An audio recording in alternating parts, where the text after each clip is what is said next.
The wolves smelled blood before Thomas did.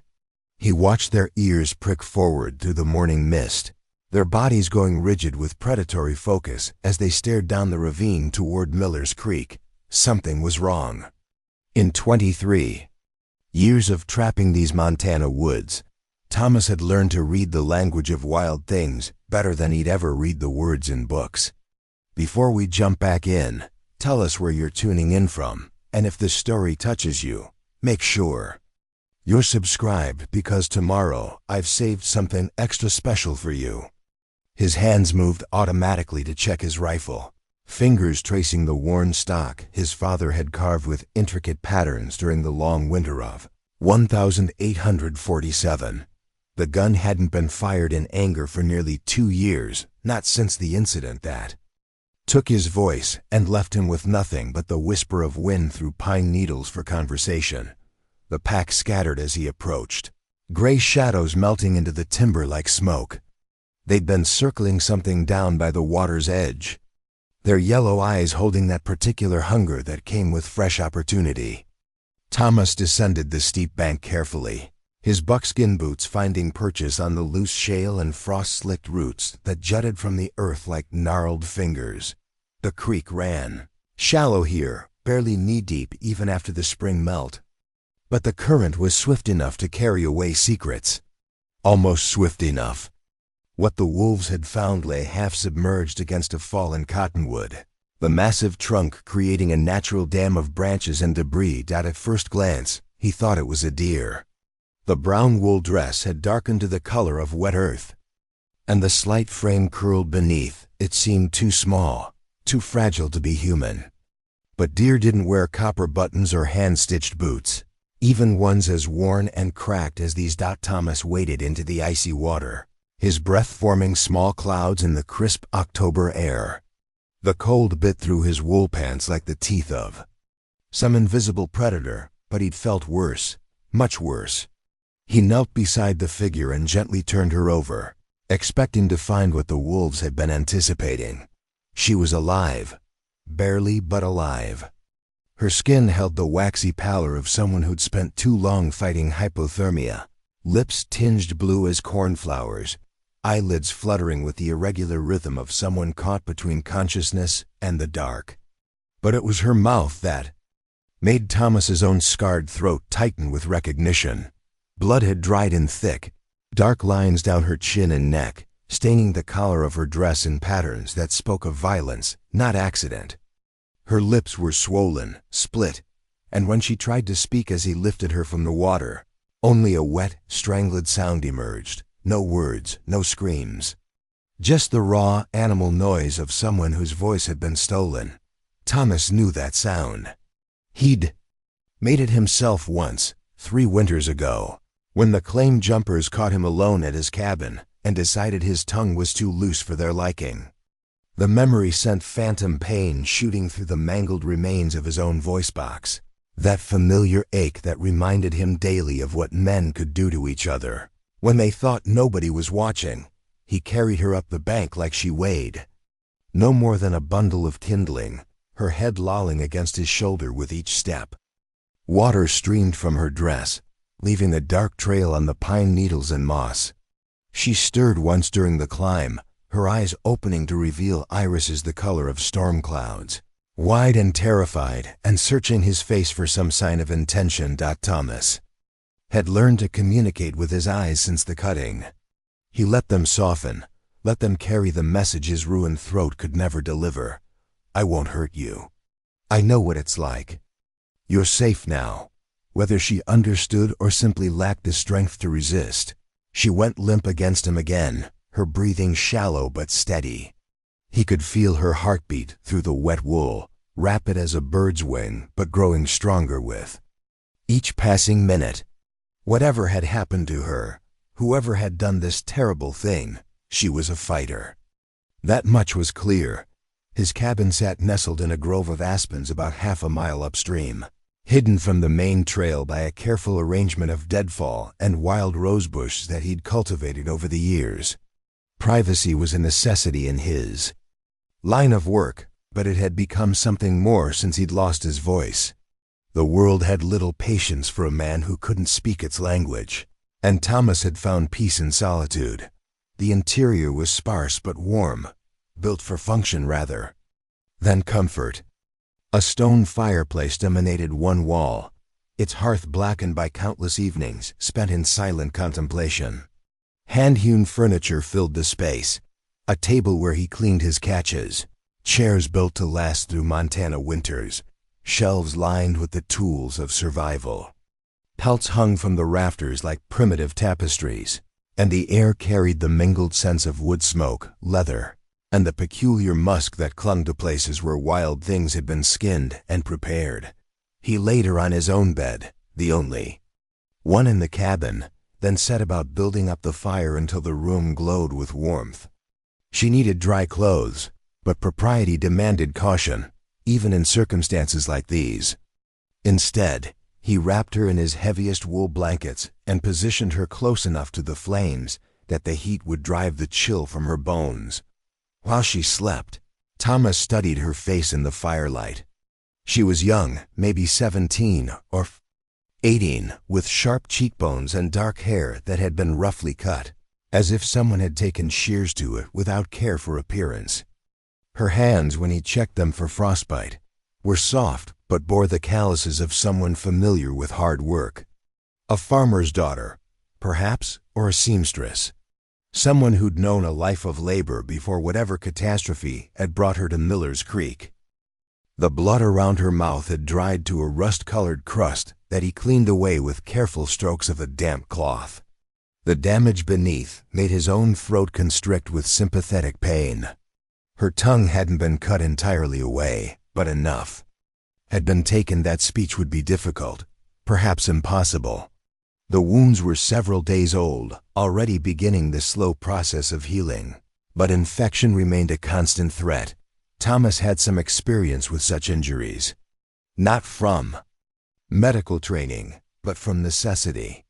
He'd learned to tend his own wounds during those dark weeks after the claim jumpers had finished with him, when death had seemed like a reasonable alternative to the silence they'd imposed. He'd learned that survival was often a matter of small, careful steps rather than grand gestures. He prepared a mixture of willow bark tea and honey, letting it cool until it was barely warm to the touch. When she stirred again near midnight, her eyes opening to focus on the dancing shadows on the cabin walls, he was ready. Communication without words required patience, something Thomas had learned through bitter experience. He moved slowly, deliberately, showing her the cup in his hands before bringing it to her lips. She flinched initially, but thirst overcame fear, and she drank in small, painful sips that left her gasping. Her eyes never left his face during the process, searching for clues about his intentions. He could read the questions there. Who are you? Where am I? What do you want from me? But beneath the fear lay something else, a flicker of recognition that made him wonder if she'd seen the same look in her own mirror. When she tried to speak again, the sound that emerged was heartbreaking in its futility, a whispered rasp that contained no words, only pain and frustration. Thomas felt his own damaged throat tighten in response, phantom sensations of the violence that had stolen his voice echoing through nerve endings that no longer functioned properly. He pointed to himself, then pressed his fingers gently against his throat and shook his head. The message was clear. I can't speak either. You're not alone in this silence. Her eyes widened with understanding, then filled with tears that she tried desperately to blink away. But Thomas had learned that tears, like words, sometimes demanded their freedom. He simply sat beside the bed, his presence steady and non-threatening, while she wept for everything that had been taken from her. Outside, the wind picked up, rattling the shutters and sending sparks up the chimney like tiny stars seeking escape. The wolves had returned too. Their hunting, their howls carrying across the valley with a loneliness that Thomas felt in his bones. But inside the cabin, two damaged souls had found each other, and that was enough to keep the darkness at bay. When she finally slept again, Thomas took up his post in the chair beside the fireplace, his rifle across his knees and his ears tuned. to every sound the night might bring. He'd found her by accident, guided by wolves and circumstance, but he was beginning to suspect that accident had nothing to do with it. Someone had hurt this girl, hurt her in a way that went beyond physical damage. Someone had tried to steal her voice, her ability to speak truth or lies or anything in between. Thomas knew that kind of cruelty intimately, knew how it poisoned a person's trust in the world and everyone in it, but he also knew something else. Something it had taken him 3 years of silence to learn. Sometimes the most important conversations happened without words at all. Sometimes the deepest truths were spoken through gestures, through shared glances, through the simple act of staying when everyone else had left. As the fire settled into glowing coals and the cabin grew quiet, save for the soft sound of her breathing, Thomas allowed himself a moment of hope. He'd spent so long believing that his damaged voice had made him useless to anyone, that silence was just another word for isolation. But maybe, just maybe, his experience with voicelessness was exactly what this girl needed. Maybe the wolves hadn't led him to her by accident at all. The night stretched on, full of possibilities that neither of them could yet imagine, while outside the Montana wilderness kept its eternal watch over secrets that ran deeper than words could ever reach. Dawn crept through the cabin windows like a cautious animal, painting everything in shades of amber and gold. Thomas had dozed fitfully in his chair, jerking awake each time a branch scraped against the roof or the wind shifted direction. Years of living alone had made him sensitive to every sound, but having another person in the space created new anxieties he hadn't anticipated. The girl stirred as sunlight touched her face, her eyelids fluttering before opening fully. For a moment, confusion clouded her features as she took in the unfamiliar surroundings, the rough-hewn walls, the pelts hanging from wooden pegs, the smell of wood ash and leather that permeated everything. Then memory returned, and with it, the instinctive fear that made her pull the blankets tighter around herself. Thomas remained perfectly still, understanding that sudden movements could shatter whatever fragile trust had begun forming between them. He'd learned patience from necessity, from long hours crouched motionless beside trap lines, waiting for prey that might never come. Some things couldn't be rushed, especially the delicate process of earning someone's confidence. She attempted to sit up, wincing as the movement pulled at muscles stiffened by cold and trauma. Her hand went automatically to her throat, fingers probing gently at the damaged tissue there. The gesture was unconscious, the way a person might touch an old scar or worry about a loose tooth. Thomas recognized it because he did the same thing himself, his fingers often finding the ridged flesh where his own voice had been carved away. Preparing and narrating this story took us a lot of time, so if you are enjoying it, subscribe to our channel. It means a lot to us. Now back to the story. He rose slowly from his chair, telegraphing his intentions with deliberate movements.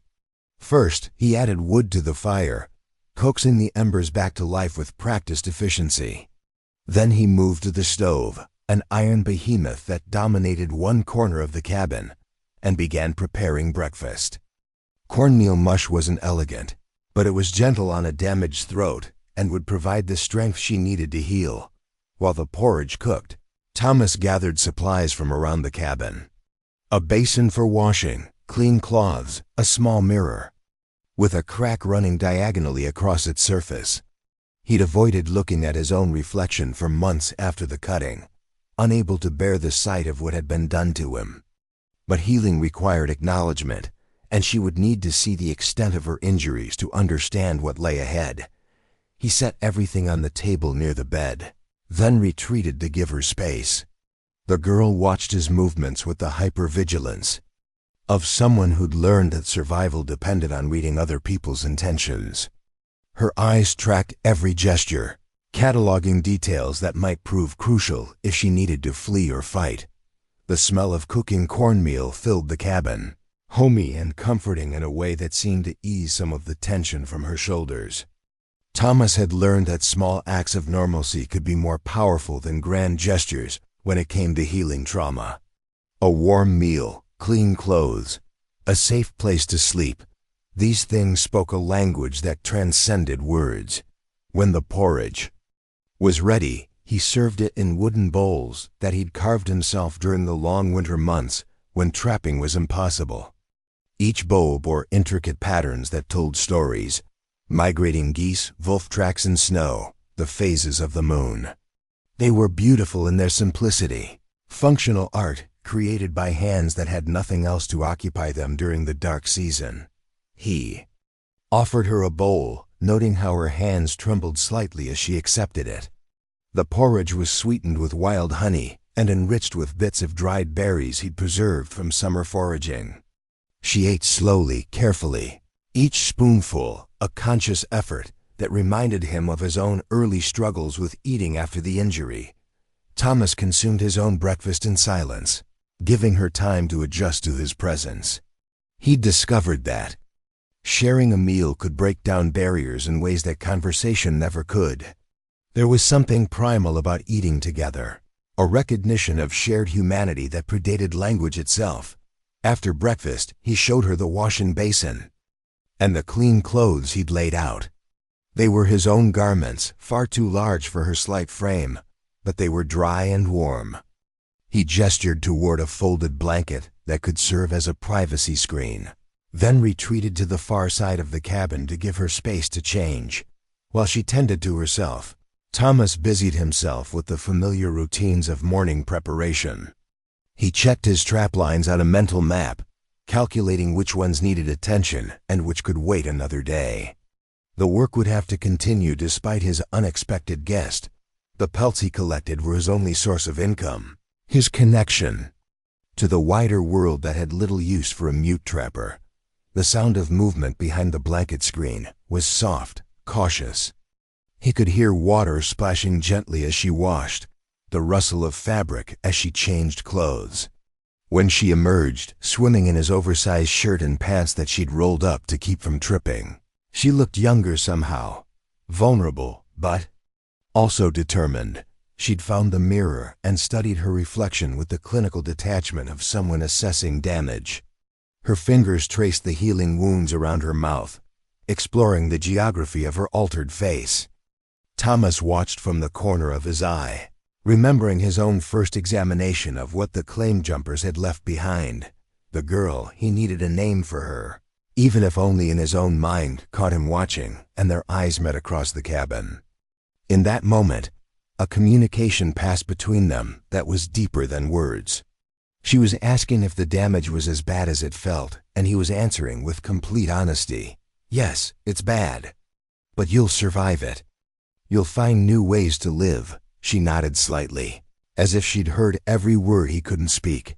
Thomas had been preparing for this moment, knowing that understanding would require explanation. He moved to a wooden chest beside his bed and withdrew. A leather journal, its pages filled with careful drawings and minimal text. He'd started keeping it after losing his voice, using images to record thoughts and experiences that he could no longer share verbally. He opened the journal to a specific page and held it out for her to see. The drawing was rough but clear. A cabin much like this one, surrounded by trees. 3 men on horseback approaching. The next page showed the same cabin with smoke rising from it, and in the foreground, a figure lying motionless beside a creek. The story of what had happened to him was told in simple, stark images that conveyed more than words ever could. Her eyes widened as she understood what she was seeing. She pointed to the figure by the creek, then to Thomas himself, a question in her expression. He nodded, then opened his mouth and pointed to the scarred tissue visible inside. The damage was different from hers, more extensive in some ways, less in others, but the result was the same. Silence imposed by violence. She reached for the journal, her movements tentative but curious. Thomas handed it over willingly, watching. As she turned the pages slowly, studying each drawing with intense concentration. The journal contained 3 years of his life rendered in charcoal and ink, seasonal changes in the forest, animals he'd encountered, the slow process of learning to live without speech. On one page, she found a drawing that made her pause. It showed a man sitting alone by a fire, his head in his hands, surrounded by darkness that seemed to press in from all sides. The loneliness was palpable even in the simple lines, and Thomas saw recognition flicker in her eyes. She knew that darkness had lived in it herself. She looked up at him, then mimed writing, her hand moving as if holding a pen. Thomas provided her with charcoal and a blank page from the back of his journal. For several minutes she worked with intense concentration, her brow furrowed as she struggled to capture something complex in simple images. When she finished, she turned the page toward him. The drawing was crude but effective. A large house with many windows, people gathered around what appeared to be a pulpit or podium. A figure that could only be herself stood in the center, surrounded by pointing fingers and angry faces. At the bottom of the page, she'd written a single word in shaky letters: liar. Thomas studied the drawing, then looked at her with new understanding. She'd been accused of lying, punished for speaking what others didn't want to hear. The brutal removal of her tongue wasn't random violence, it was calculated cruelty, designed to ensure she could never tell her story again. He took the charcoal from her hand and added to the drawing, sketching a new figure standing beside her in the crowd of accusers. This figure was different, larger, more menacing, with authority suggested by subtle details in posture and dress. He looked at her questioningly, and she nodded with bitter recognition. Whoever had ordered her mutilation held power in her community. Enough power to ensure that justice would never come for his crimes. The morning passed in this wordless conversation, each drawing revealing new layers of their respective tragedies. Thomas learned that she'd lived in what appeared to be a religious community, strict and insular. Her family had been part of it. He could see them in her drawings, faces that should have offered protection, but instead reflected disappointment. And Shane Dot, she learned that his attack hadn't been random either. The claimed jumpers had been after his land, a prime spot along the creek where gold might be hidden in the gravel beds. When he'd refused to sell, they decided to send a message. That would discourage other stubborn property owners. They'd succeeded too well after the attack. Thomas had lost not just his voice, but his faith in human decency. As the sun climbed higher, warming the cabin and chasing away the last of the morning chill, something fundamental shifted between them. They were no longer strangers bound by circumstance, but allies united by shared experience. The silence that had isolated them from the rest of the world became a bridge connecting them to each other. Thomas showed her around the cabin, explaining through gestures and drawings how everything worked. The water pump that drew from a deep well he'd dug himself, the root cellar where he stored preserved food for the winter months, the workshop where he repaired traps and prepared pelts for the market. Each space told the story of a man who'd learned to be completely self-sufficient, who'd built a life that required no interaction with a world that had wounded him. So deeply, she absorbed every detail with the attention of someone who understood that knowledge meant survival. Her questions, communicated through pointing and sketching, revealed a sharp intelligence that hadn't been dulled by trauma. She wanted to know how he'd managed alone, how he'd learned to do things that required coordination with others. The answers came in demonstrations rather than explanations. Thomas showed her the pulley system he'd rigged to lift heavy loads by himself, the mirror arrangement that let him watch his back trail while working, the signals he developed to communicate with his horse, a sturdy mare named Copper who waited patiently in the small corral behind the cabin. By noon, they'd established the beginnings of their own language, basic gestures for common needs: water, food, warmth, danger. Simple expressions to convey emotions: fear, sadness, hope, gratitude. It was primitive compared to speech, but it was theirs, created jointly through necessity and mutual understanding. The girl, who'd written "Say R.A." in careful letters when he'd asked for her name, seemed to grow stronger. With each passing hour, the color returned to her cheeks, and her movements became more confident. But Thomas could see the wariness that lingered beneath the surface, the constant expectation of violence that marked those who'd been betrayed by people they should have been able to trust. As afternoon shadows began lengthening across the cabin floor, Sarah made a drawing that stopped Thomas cold. It showed a group of men on horseback, torches in their hands, approaching the small building. The similarity to his own story was unmistakable. But this wasn't about the past, it was about the future. She pointed to the drawing, then to herself, then made a slashing motion across her throat. The message was clear. They would come for her. They would finish what they'd started. And they wouldn't be content with just reclaiming her. They'd eliminate anyone who'd helped her. Thomas studied the drawing for a long moment, then took the charcoal and sketched his own edition.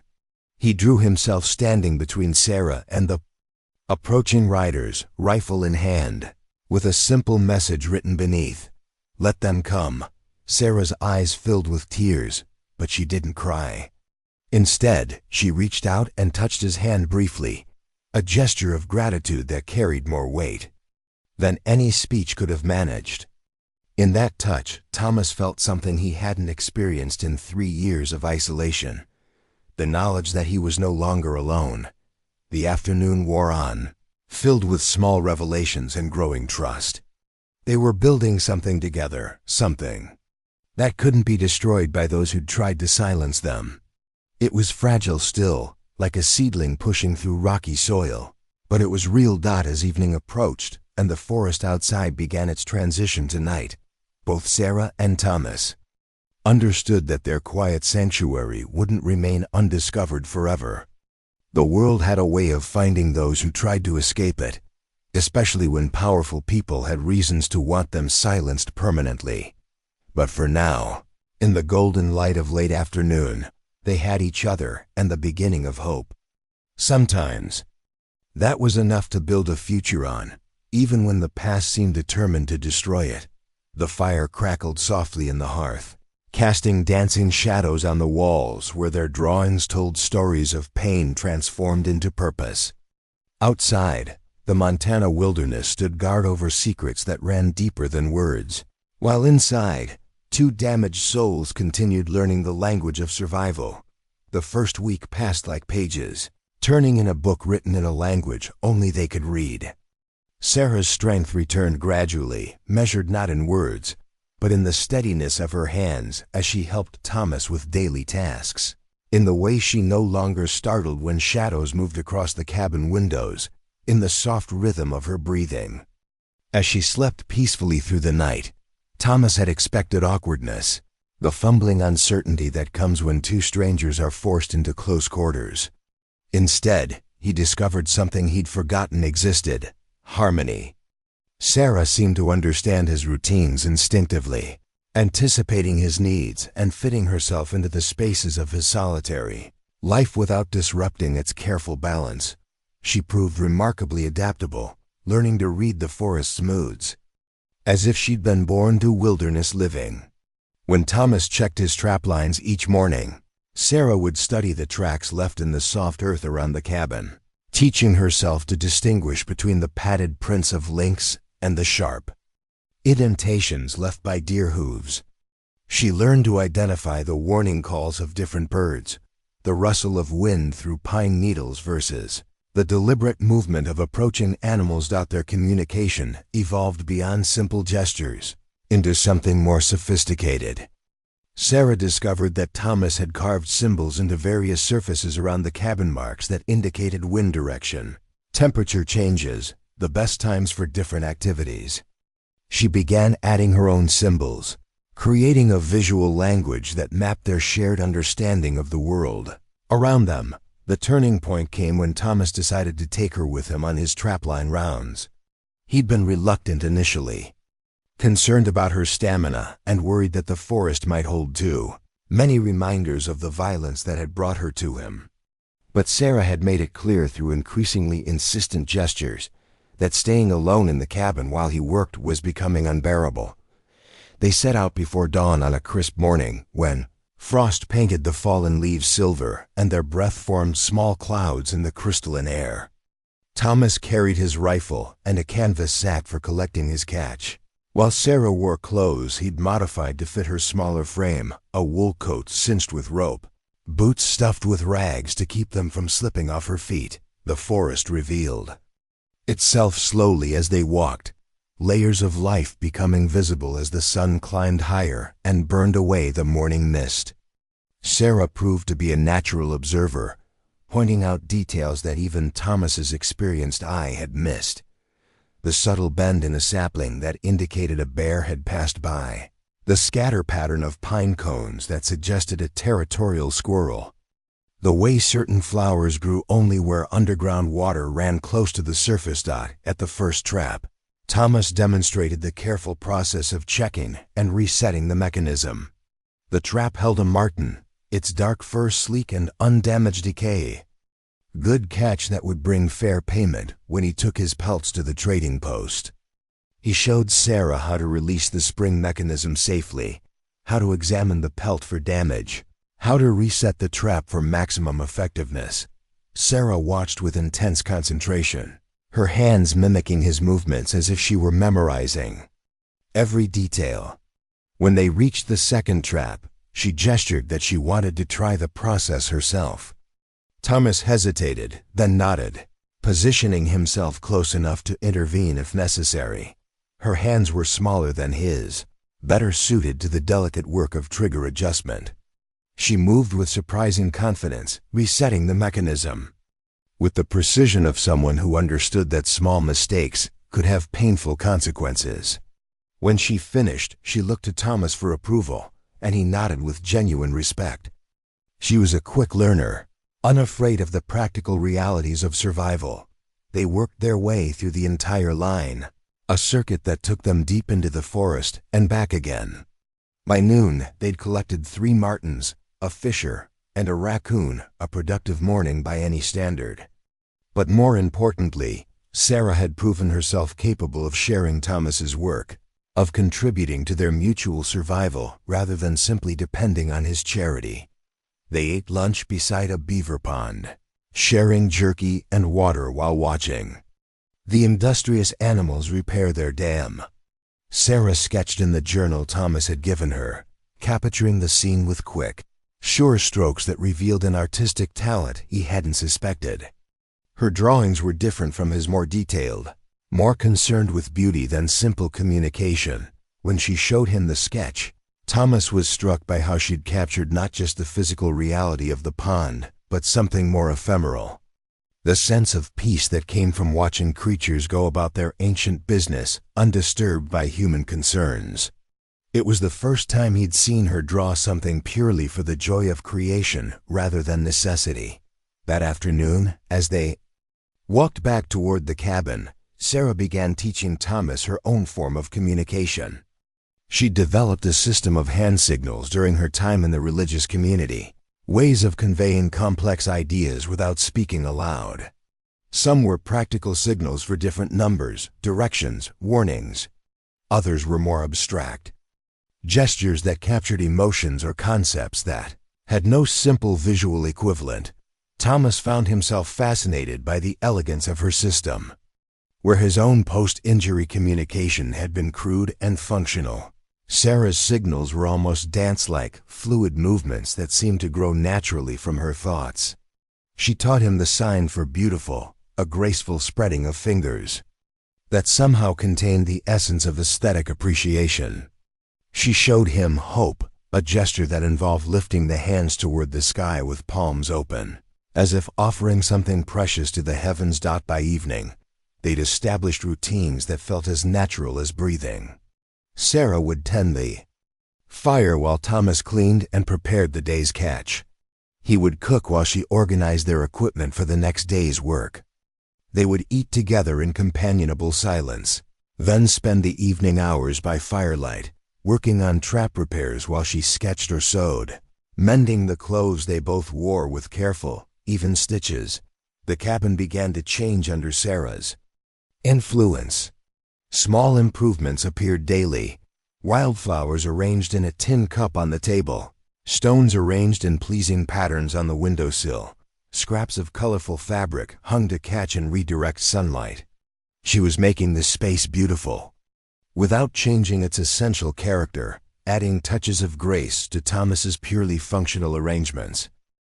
She also proved to have practical skills that complemented his own.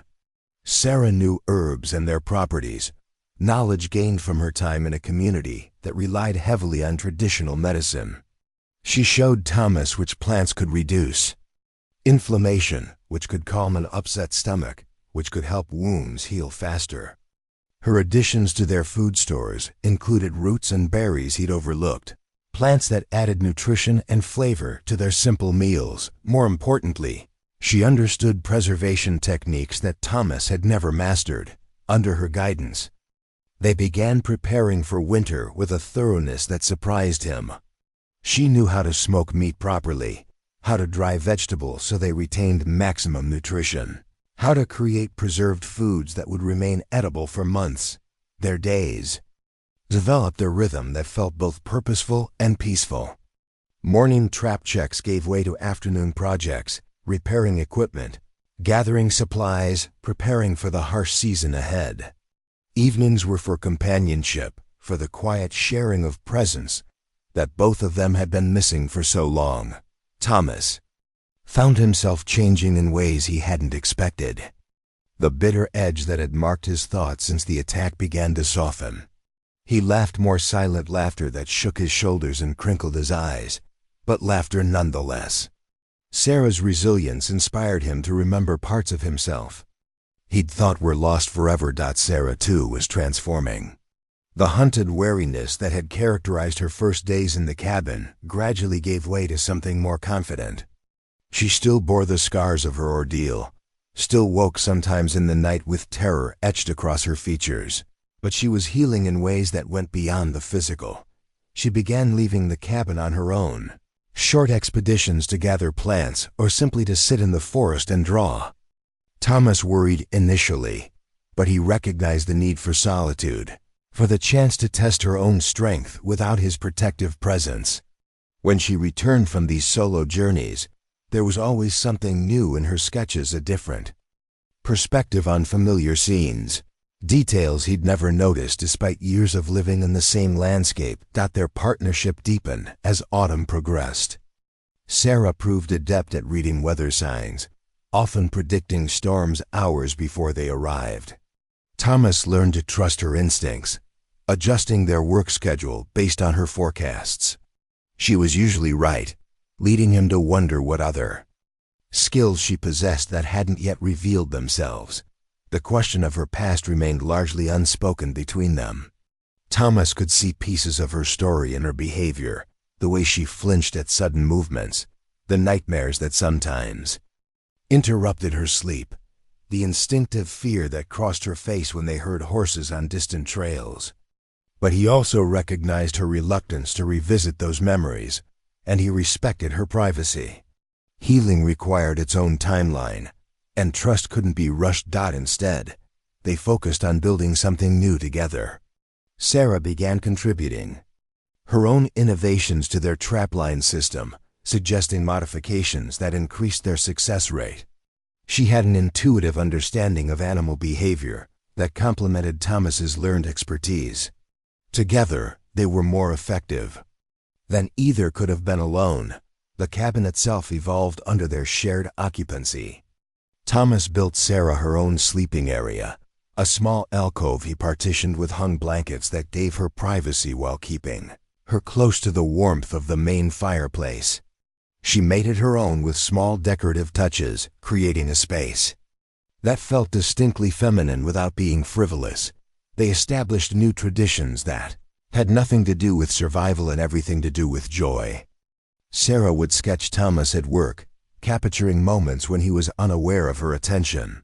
He would carve small gifts for her: wooden combs, decorative buttons, tiny figures of forest animals that she arranged on her windowsill like a miniature menagerie. On clear evenings, they would sit outside the cabin, and Sarah would point out constellations, teaching Thomas the names her community had used for different star patterns. Her hands would trace the shapes in the air while his eyes followed, and in those moments, the silence between them felt not like loss, but like completeness. The forest around them began to feel truly like home rather than simply refuge. They knew every game trail within miles of the cabin, every water source, every grove where useful plants grew wild. Sarah had memorized the locations of Thomas's traplines so thoroughly that she could check them independently when weather or circumstances required. Their wordless communication had become so sophisticated that they rarely missed the sound of human voices.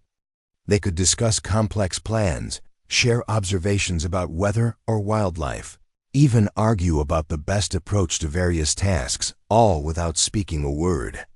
Their silence had become its own language, rich with meaning and subtle with emotion. But even as they built this sanctuary together, both Sarah and Thomas remained aware that their peace was temporary. The outside world hadn't forgotten either of them, and the men who'd tried to silence them permanently wouldn't remain content with half measures forever. The question wasn't whether their pursuers would find them, but when and what they would do when that inevitable confrontation arrived. For now, though, they had each other and the life they were building in the Montana wilderness. They had their shared language of gestures and glances, their productive partnership, their growing trust. They had the forest that protected them and the cabin that sheltered them. Most importantly, they had the knowledge that neither of them had to face whatever came next alone. As winter approached and the first snow began to dust the mountain peaks visible from their door, Thomas and Sarah prepared not just for the harsh season ahead but for the reckoning they both knew was coming. They were no longer the broken individuals who'd found each other beside Miller's Creek. They were something new. Partners, allies, two people who'd learned that love in all its forms truly needed no words at all. The blizzard that Sarah had predicted arrived with the fury of a living thing, transforming their world into a whirling chaos of white. For 3 days, the wind howled around the cabin like a pack of hungry wolves, driving snow against the shutters with such force that Thomas worried the glass might shatter. He and Sarah huddled close to the fire, venturing outside only when absolutely necessary to tend to copper and maintain their essential supplies. On the 4th morning, an eerie silence settled over the landscape. The storm had passed, leaving behind a world sculpted entirely from snow and ice. Drifts rose higher than a man's head against the north wall of the cabin, and the familiar contours of the forest had been erased, replaced by sweeping curves of pristine white that sparkled like crushed diamonds in the morning sun. Thomas was splitting firewood behind the cabin when he first noticed the smoke. A thin gray line rising from the valley below, barely visible against the overcast sky. His hands stilled on the axe handle, every instinct screaming danger. No one lived in that direction. The nearest settlement was 15 miles south, and the terrain between here and there was treacherous even in good weather. Sarah emerged from the cabin, carrying a basin of wash water, but stopped when she saw Thomas's rigid posture. She followed his gaze to the distant smoke, her face immediately shifting to the alert wariness that had marked her first days with him. Without needing to communicate, they both understood what this meant. Someone had found their valley. Thomas gestured for Sarah to return to the cabin while he climbed the tall pine that grew beside their woodshed. The tree was old and sturdy, its branches forming a natural ladder that he'd used before to survey the surrounding territory. From 40 feet above the ground, he could see across the entire valley, and what he observed made his blood run cold. 3 riders picked their way carefully through the snow-covered terrain, their horses struggling with each step through the deep drifts. Even at this distance, Thomas could make out enough details to know these weren't casual travelers. Their clothes were too fine for trappers or prospectors, their bearing too purposeful for men who'd simply lost their way. They moved with the deliberate patience of hunters tracking prey. But it was the 4th figure that truly alarmed him. A man on foot, leading the group with the confident stride of someone who knew exactly where he was going. This wasn't random searching. Someone was guiding them directly toward the cabin. Thomas descended the tree quickly, his mind racing through possibilities. How had they been discovered? He and Sarah had been careful to leave no obvious trail, and their smoke always dispersed well before it could be seen from the main valley, unless ... The realization hit him like a physical blow. The trading post. He'd been visiting Henderson's store for supplies every few weeks, always careful to reveal nothing about his living situation. But Henderson was a practical man who survived by knowing everything that happened in his territory. If someone had come asking questions about a mute trapper, offering enough gold to loosen tongues, the storekeeper might have provided directions without understanding the consequences. Sarah met him at the cabin door, her eyes wide with questions she couldn't voice. Thomas grabbed his rifle and began checking the loads in his cartridge belt. His movements were swift and efficient, those of a man who'd faced violence before and survived to learn from it. Using quick gestures, he explained what he'd seen. 4 men, approaching from the south, maybe 2 hours away at their current pace. Sarah's face went pale, but she didn't panic. Instead, she moved to the window and studied the terrain with the calculating gaze of someone planning either escape or ambush. They had advantages that their pursuers didn't know about. The cabin sat on carefully chosen ground, with clear sight lines in all directions and natural obstacles that would force attackers to approach from predictable angles. Thomas had spent years preparing for this possibility, even if he'd hoped it would never come to pass. More importantly, they had options. A hidden cache of supplies waited in a cave system half a mile up the ridge, accessible through a route that wouldn't be visible to anyone approaching from the valley. If they needed to abandon the cabin, they could survive for weeks in the wilderness while their enemies froze in the open. But first, they needed to know exactly what they were facing. Thomas made a decision that went against every survival instinct he possessed. Instead of fleeing immediately, he would intercept one of the riders and learn what he could about their intentions. Knowledge was more valuable than a head start, especially when winter limited their options for escape. He explained his plan to Sarah through a series of rapid gestures, watching her face grow increasingly alarmed. She shook her head vehemently, pointing to herself and then to the approaching riders. She wanted to come with him, to face whatever danger threatened them as a team, rather than leaving him to handle it alone.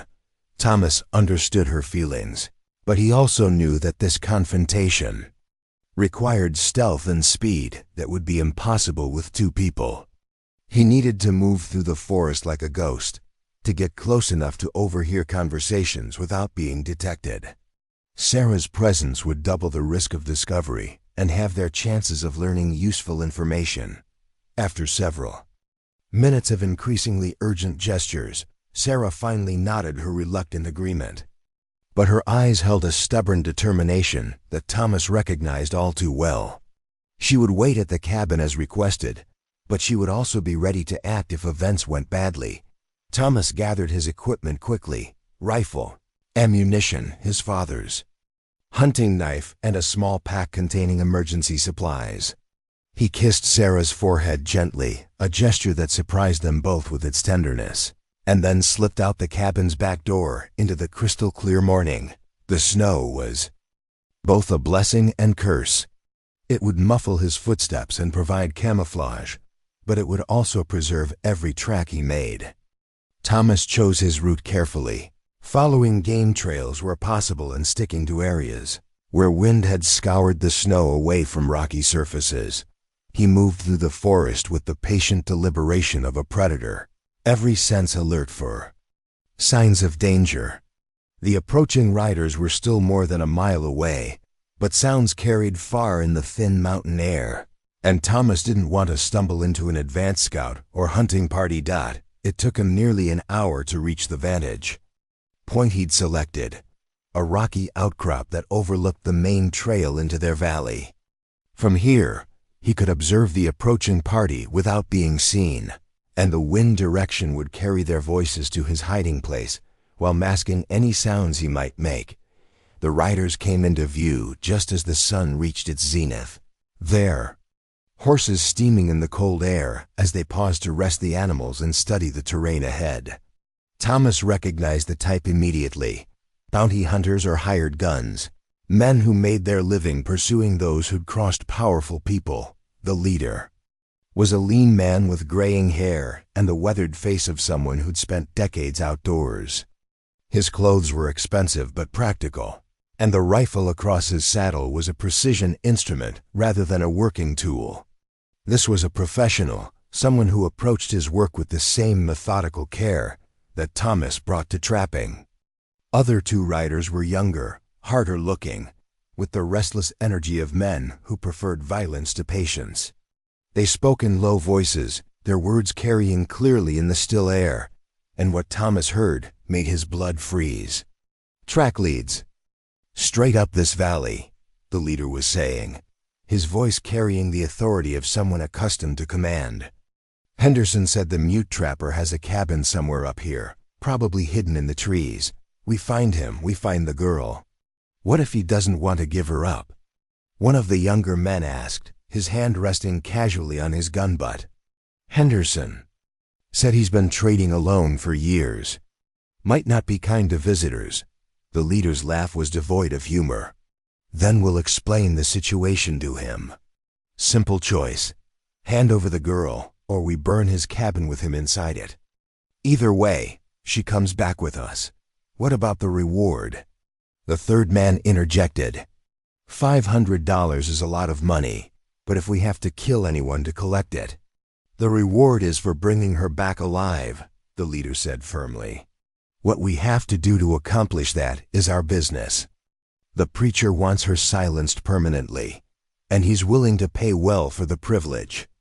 Dead men tell no tales, and dead women can't testify to things that never happened."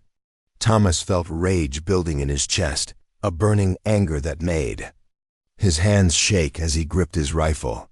They weren't just hunting Sarah, they were planning to murder her, to eliminate the only witness to whatever crime had driven her into the wilderness. The casual way they discussed ending her life spoke to a corruption that ran deeper than simple greed. But there was something else in their conversation that troubled him even more. The man on foot hadn't spoken yet, but Thomas could see him clearly now, and recognition hit him like a physical blow. It was Henderson himself, the trading post owner who'd been supplying Thomas with goods for years. The man he'd trusted with his business, who'd seen him struggle to communicate and had never once shown impatience or disdain. Henderson had sold him out. But why? Thomas had never been anything but fair in his dealings, always paying promptly and never causing trouble. The betrayal cut deep, not just because of the immediate danger it created, but because it destroyed one of the few connections Thomas had maintained with the outside world. The answer came as he continued listening to their conversation. Henderson was nervous, constantly glancing around as if expecting trouble, and his voice carried the tremor of a man who'd been forced into cooperation rather than bought. "I've done what you asked," Henderson said, his words barely audible over the wind. "I've brought you to his valley. That's all I agreed to do. I won't be part of any killing." The leader's voice hardened. "You'll be part of whatever we decide. You'll be part of. Your debt to certain people in certain places doesn't get paid with half measures. You want to keep operating your little store without interference. You do exactly what we tell you to do." Thomas understood now. Henderson wasn't a willing betrayer, he was being coerced. Probably by the same people who'd sent these men after Sarah. The trading post owner was as much a victim as anyone else, forced to choose between his own survival and the lives of people he barely knew. This knowledge changed everything. If Henderson was an unwilling participant, he might be turned into an ally rather than an enemy. But it also meant that the corruption they were facing extended far beyond a simple bounty hunt.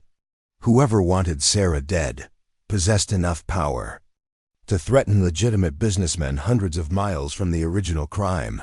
The riders began moving again, following the trail that would lead them directly to the cabin. Thomas had learned what he needed to know, but now he faced a terrible choice. He could return to Sarah and prepare for a siege, or he could eliminate the threat before it reached her. The old Thomas, the man who'd lived peacefully in these mountains for years, would have chosen defense. But the new Thomas, the one who'd found something worth protecting, felt the cold calculation of a predator settling over his thoughts.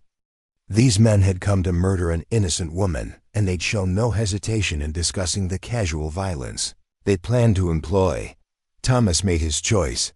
He shadowed the riders as they climbed toward the cabin, staying far enough back to avoid detection but close enough to act when opportunity presented itself. The terrain favored him. He knew every rock, every tree, every hidden approach. While they were strangers struggling through unfamiliar snow, the opportunity came at a narrow passage between two large boulders, a natural bottleneck that forced the riders to proceed single file. Thomas positioned himself above the trail, rifle ready, and waited with the patience of a man who'd spent years hunting creatures far more alert than humans. The leader passed beneath him first, followed by Henderson, then the two younger men. Thomas let them all pass, then fired a single shot into the air. The sharp crack echoed off the surrounding rocks, magnified by the snow-covered surfaces until it sounded like thunder. The horses reared and plunged, nearly throwing their riders, as the sound reverberated through the canyon. In the confusion that followed, Thomas called out from his concealed position, his voice nothing more than a harsh whisper that barely carried over the wind. "Turn around and leave," he managed to rasp, the words painful but audible. "The girl is under my protection. Anyone who comes for her dies here." The leader regained control of his mount quickly, scanning the rocks above for signs of the shooter. "We know you're up there, trapper. We know you can't speak properly. Why don't you come down and we'll discuss this like civilized men?" Thomas's response was another rifle shot, this one close enough to the leader's head that the man ducked instinctively. The message was clear. There would be no negotiation, no civilized discussion. This was a declaration of war.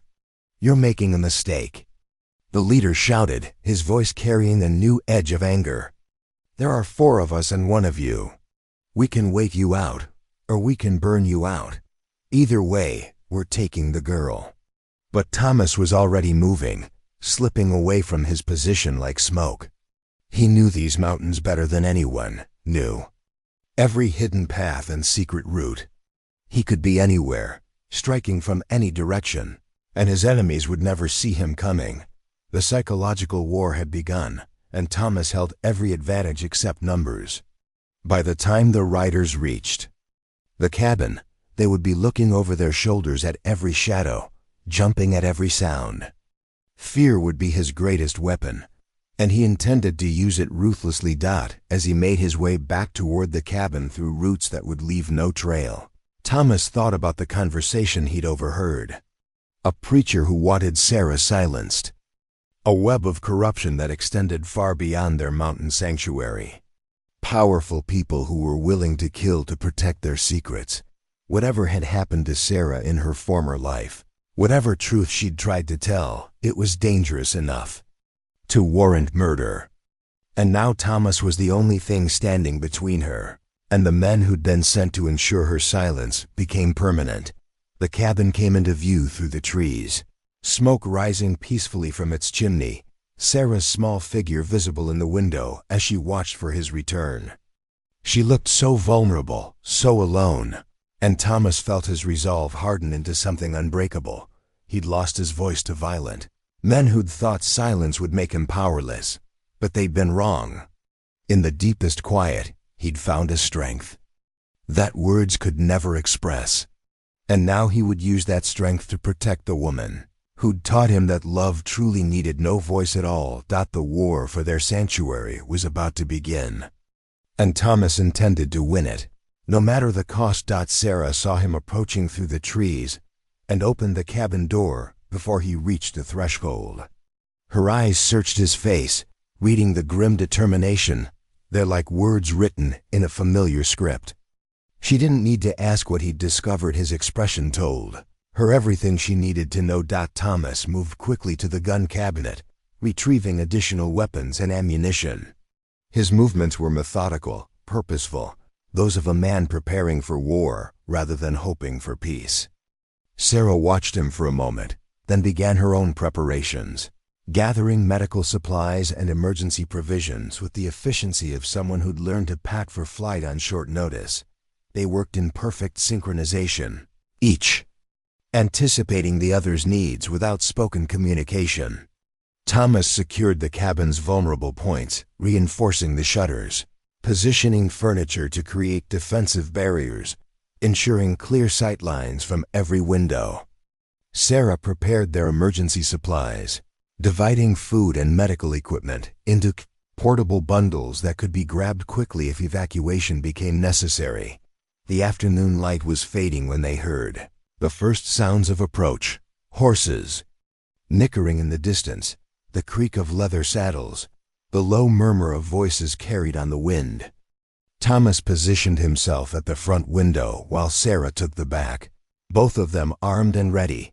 The riders appeared at the edge of the clearing just as dusk began settling over the valley. They approached cautiously, clearly expecting resistance, their weapons drawn and ready. Thomas could see the leader studying the cabin with professional interest, noting the defensive positions and calculating angles of attack. "You in the cabin," the leader called out, his voice carrying clearly across the snow-covered ground. "We know you're in there. We know you have the girl. Send her out and no one gets hurt." Thomas remained silent, his rifle trained on the mounted figure. Sarah crouched beside the back window, her own weapon ready, her eyes constantly scanning the forest for signs of flanking movements. "We can do this the easy way or the hard way," the leader continued. "The girl comes with us either way. You can choose whether you live to see another sunrise." Still no response from the cabin. Thomas had learned the value of silence, how it could unnerve enemies and force them to make mistakes. Let them talk. Let them reveal their plans and their weaknesses. He would respond when actions were required, not before. Minutes passed in a tense standoff. The riders grew increasingly agitated, their horses shifting restlessly in the cold air. Thomas could see them exchanging glances, uncertain how to proceed when faced with complete silence from their quarry. Finally, the leader made his decision. He gestured to his men, and they began spreading out around the cabin, taking positions. That would give them covering fire from multiple angles. It was a sound tactical decision, but it also spread them thin, making them vulnerable to the kind of precise, targeted attack that Thomas specialized in. As full darkness fell, Thomas made his move. He slipped out the back door while Sarah maintained watch from the windows, disappearing into the forest like a ghost. The snow that had seemed like such a disadvantage earlier now became his ally, muffling his footsteps and providing camouflage in the moonlit landscape. The first of the hired guns never knew what hit him.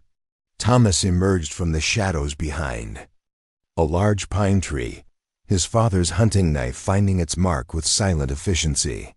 The man dropped without a sound, his weapon falling uselessly into the snow. Thomas was already moving before the body hit the ground, circling toward the second position. He moved with the fluid grace of a predator, every step calculated to avoid detection.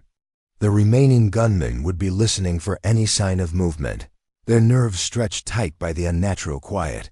The second man was more alert, turning just as Thomas reached him.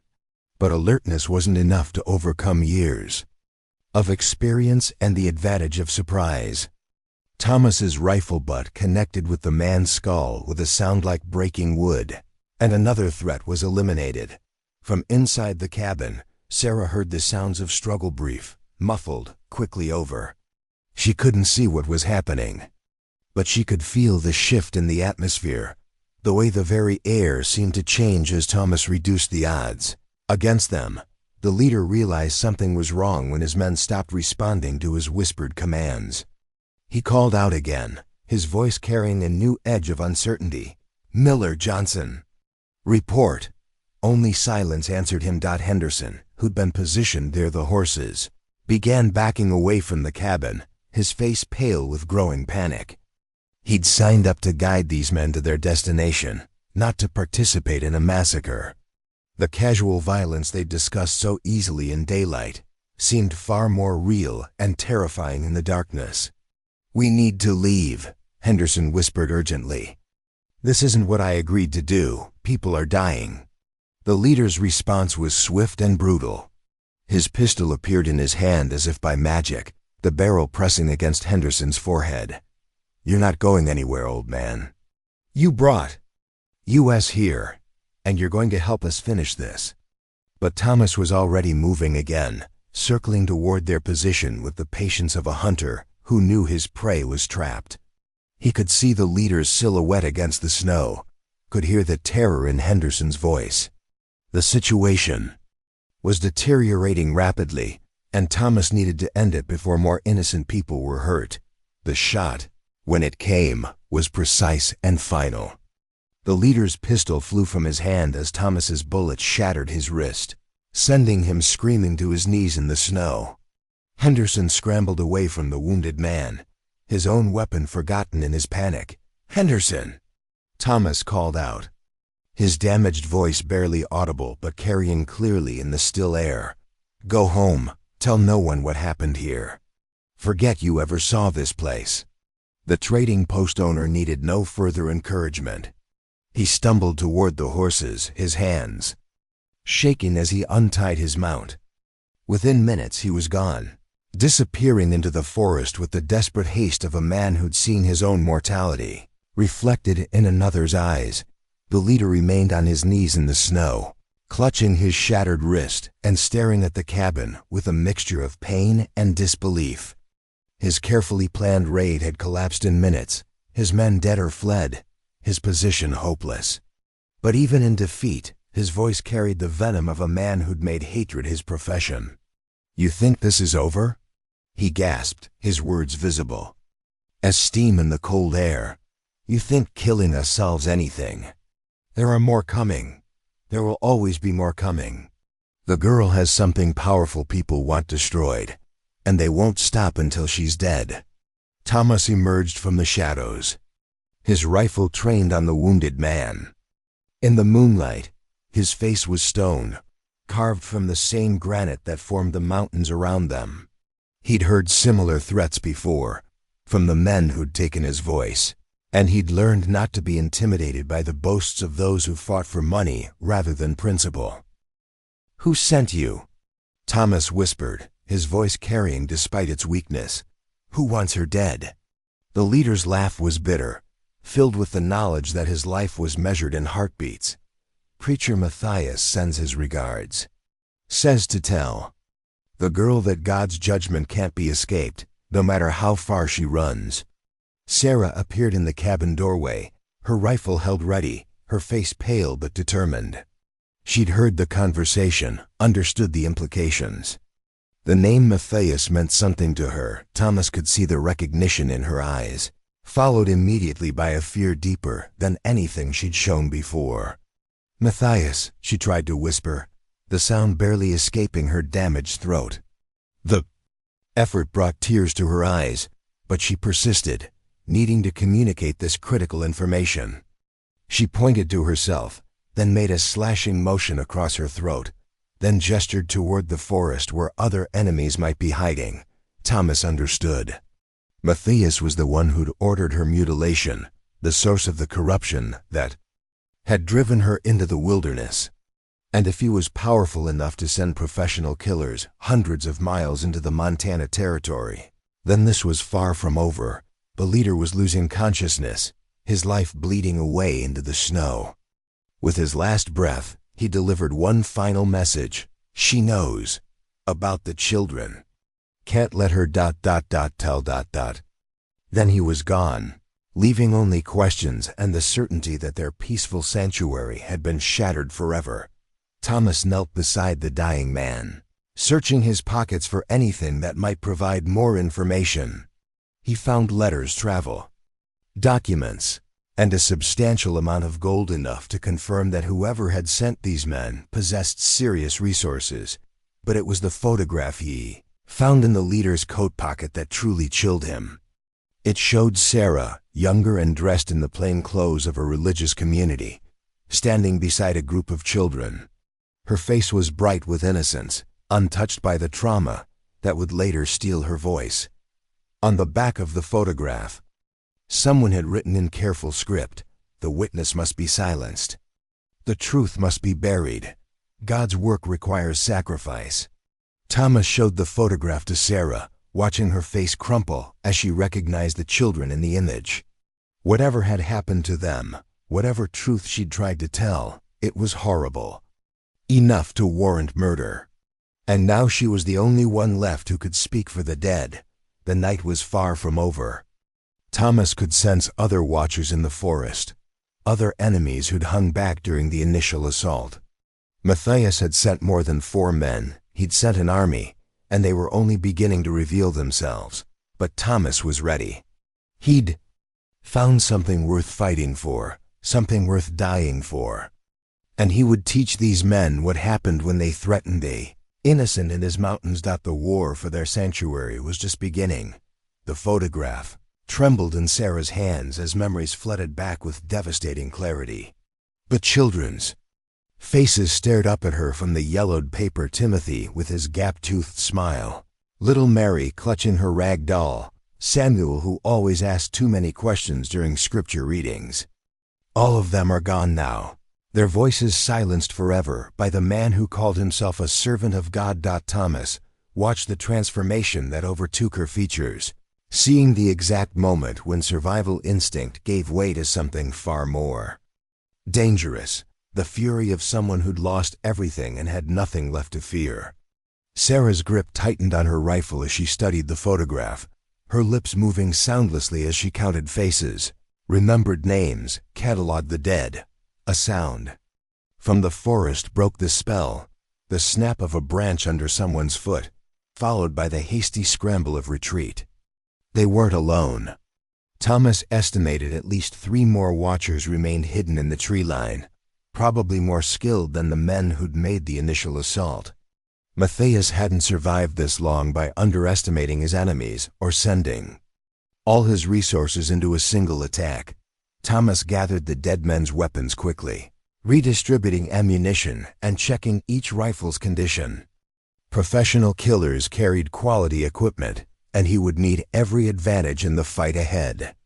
Sarah helped wordlessly, her movements sharp and efficient as she collected cartridges and spare powder.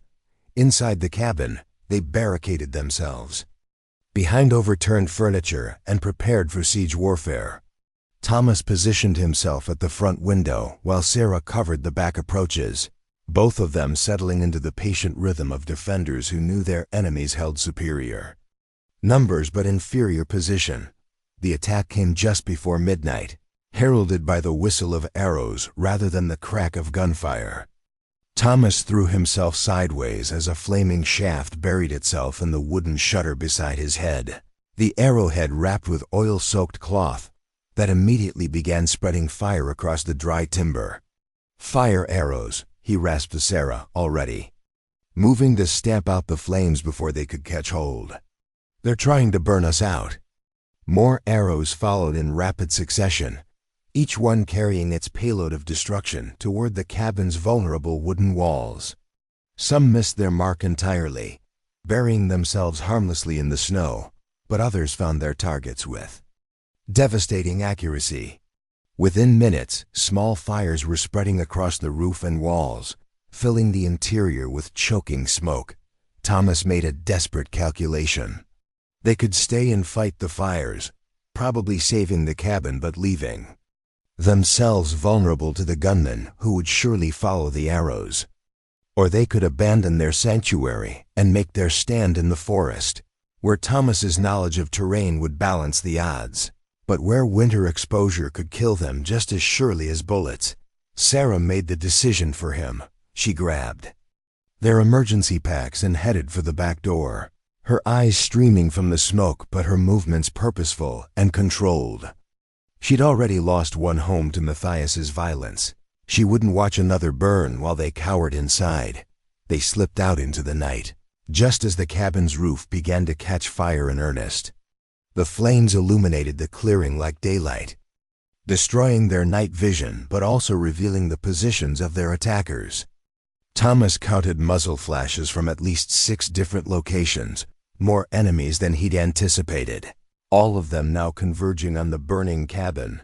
The forest that had sheltered them for months now became their battlefield. Thomas led Sarah through paths he'd memorized during countless hunting expeditions, staying ahead of their pursuers through intimate knowledge of every route, every fallen log, every hidden depression that could provide cover. Behind them, shouts echoed through the trees as the attackers realized their quarry had escaped the trap. Torches appeared among the shadows, bobbing lights that marked the position of each hunter, but also advertised their approach to anyone familiar with these woods.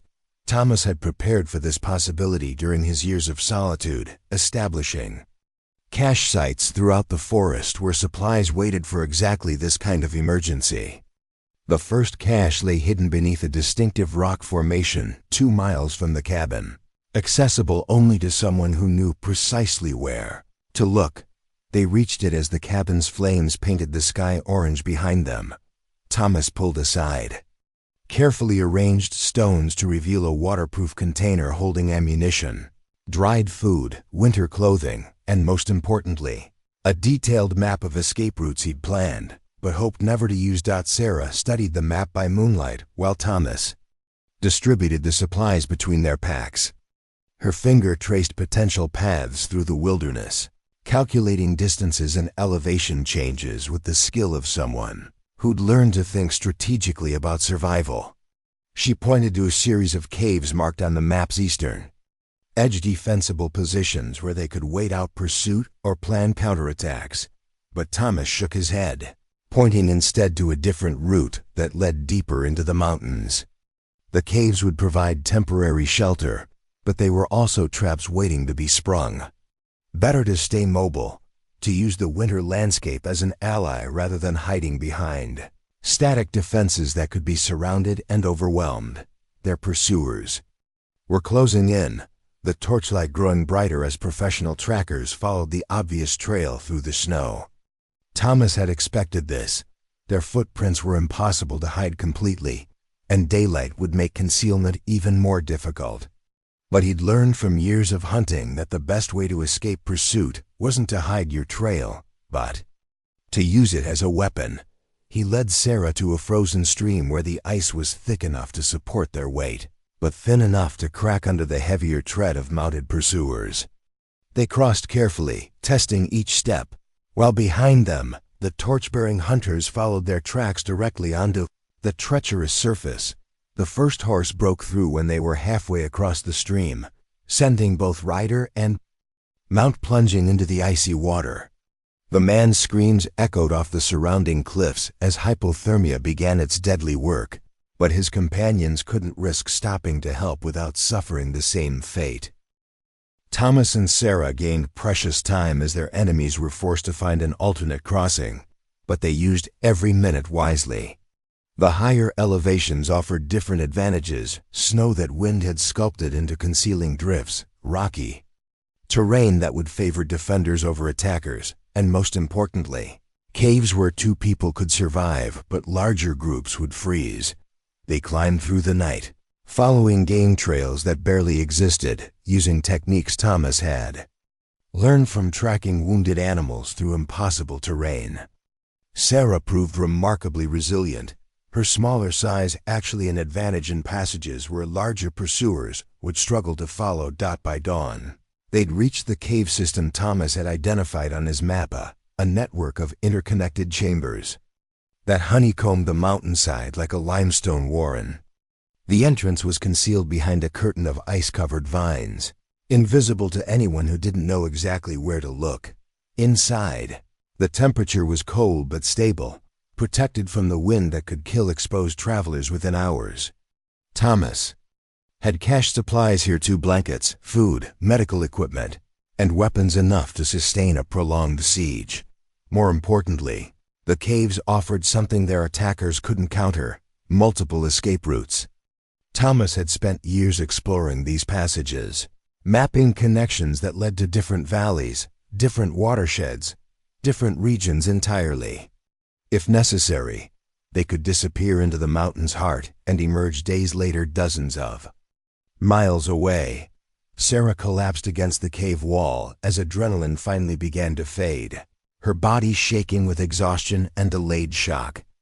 She'd lost everything again: the cabin that had become home, the peaceful life they'd built together, the sense of safety that had allowed her to begin healing from past trauma. But when Thomas knelt beside her with water and food, her eyes held determination rather than despair. She accepted the supplies gratefully, then pulled out the photograph they'd recovered from the dead leader. Her finger traced each child's face as tears streamed down her cheeks, but her expression was that of someone making a sacred vow rather than mourning the lost. Thomas understood. Sarah had spent months learning to live with her trauma, accepting that some injustices could never be corrected.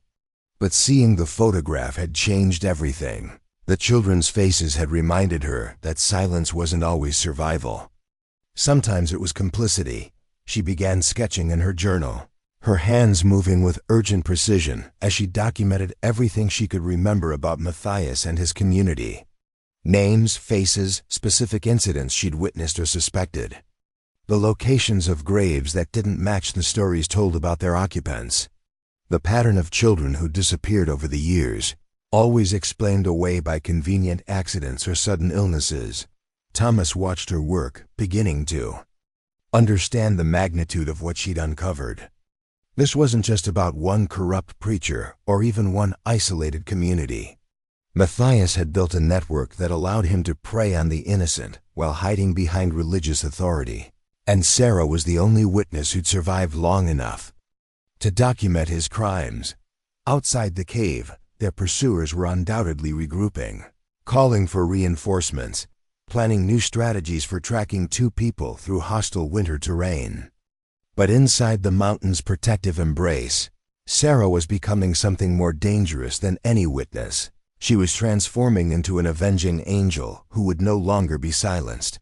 The war for their sanctuary had evolved into something larger. A battle for justice that would determine whether monsters like Matthias could continue operating with impunity, or whether someone would finally speak for the children who could no longer speak for themselves. As morning light filtered through the cave entrance, Thomas began planning their next move. They couldn't run forever, and they couldn't win a war of attrition against enemies with superior resources. But they possessed something their attackers lacked: absolute moral certainty, and nothing left to lose. The hunt was about to become a reckoning. Sarah's sketches filled page after page as memories she'd tried to suppress came flooding back with painful clarity. The children's dormitory where sobbing could be heard every night. The special sermons where Matthias preached about purification through suffering. The basement rooms that were supposed to be used for storage, but always remained locked. Thomas studied each drawing as she completed it, his own anger building as the scope of Matthias's crimes became clear. This wasn't random violence or even systematic abuse. It was something far more calculated and horrifying. The preacher had created an entire theology around his perversions, convincing his followers that the suffering of innocents was somehow necessary for their spiritual salvation. The sound of horses echoing through the valley below interrupted their grim work. Thomas moved to the cave mouth and peered through the concealing vines, counting at least 8 riders spreading out to search the mountainside. Professional trackers, armed with military precision and equipped for extended operations. In harsh weather, but there was something different about this group that made Thomas's blood run cold. They weren't just hunting Sarah and him, they were hunting everyone. In the distance, he could see smoke rising from what looked like Henderson's trading post, and the riders were systematically checking every cabin, every possible hiding place. In the entire valley, Matthias wasn't just trying to silence Sarah, he was eliminating anyone who might have had contact with her, anyone who could potentially corroborate her story or provide assistance to his enemies. The scope of the massacre was breathtaking in its ruthlessness. Sarah saw the smoke too when Thomas gestured for her to look. Her face went pale as she understood the implications. Henderson, who'd been forced to help their attackers, was probably dead now, killed to ensure his silence. Any trappers or prospectors who happened to be in the area would suffer the same fate, guilty of nothing more than being in the wrong place at the wrong time. This realization crystallized something in both of them. They were no longer just fighting. For their own survival, they were the only thing standing between Matthias and the complete elimination of any evidence that could expose his crimes. Every hour they remained free was another chance for justice, another opportunity to ensure the children's deaths wouldn't be in vain. Thomas began pulling equipment from deeper caches within the cave system, revealing preparations that went far beyond simple survival supplies. Hidden beneath carefully arranged stones were weapons that spoke to serious military experience: precision rifles with telescopic sights, specialized ammunition designed for long-range accuracy, explosives that could level buildings or create devastating ambushes. Sarah stared at the arsenal with new understanding. Thomas wasn't just a trapper who'd been attacked by claim jumpers. He was a former soldier, probably with experience in conflicts that had taught him how to wage war against superior forces. The quiet, gentle man who'd nursed her back to health was also a warrior capable of bringing death from distances that would make retaliation impossible. He showed her how to use each weapon, his teaching methods patient but urgent. Sarah proved a quick student, her natural coordination adapting rapidly to the requirements of marksmanship.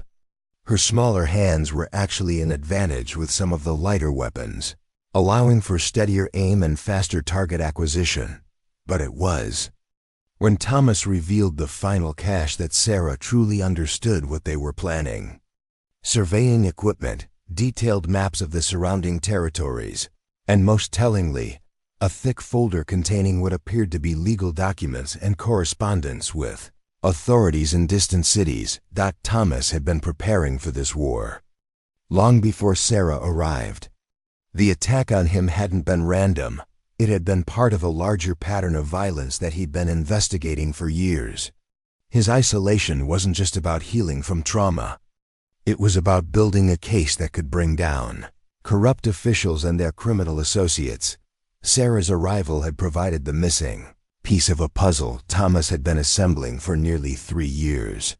Her testimony, combined with the evidence he'd already gathered, could expose a network of corruption that extended far beyond one religious community. But only if they survived long enough to present it to authorities who couldn't be bought or intimidated. The plan they developed over the following hours was audacious in its scope and terrifying in its implications. They would go on the offensive, using their knowledge of the terrain and Thomas's military skills to systematically eliminate Matthias's forces while protecting any innocent civilians caught in the crossfire. More importantly, they would document everything, every crime scene, every victim, every piece of evidence that could be used to expose the full extent of the conspiracy. Sarah's artistic skills would prove crucial here, creating visual records that could convey the horror of what they discovered even to those who'd never seen such violence firsthand. But first, they needed to save whoever they could from the massacre unfolding in the valley below. Thomas had counted at least 3 more cabin sites where families or individuals might be sheltering, unaware that death was methodically searching for them through the forest. The rescue mission they planned would require splitting up, something both of them dreaded after finally finding each other. But it was the only way to cover enough ground quickly enough to matter. Thomas would take the northern approaches while Sarah handled the southern routes, each of them responsible for warning potential victims and guiding them to safety. They synchronized their pocket watches and established communication protocols, using mirror signals that could be seen across the valley. If either of them was captured or killed, the other would know immediately and could adjust their strategy accordingly. As they prepared to leave the cave's safety, Sarah grabbed Thomas's hand and held it tightly. In her eyes, he could see all the words she wished. She could speak gratitude for saving her life, fear for what lay ahead, love that had grown from shared trauma into something unbreakable. Thomas squeezed her hand in response, his own emotions too complex for any gesture to convey completely. They'd found each other in the wilderness, two broken souls who'd learned to heal together. Now they were about to risk everything on the slim chance that their sacrifice might prevent others from suffering the same horrors they'd endured. The war they were about to wage would determine more than just their own survival.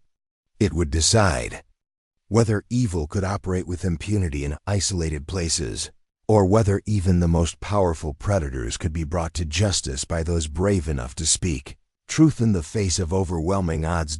As they slipped out of the cave into the crystal-clear morning air, both Thomas and Sarah understood that they might not survive the next few hours.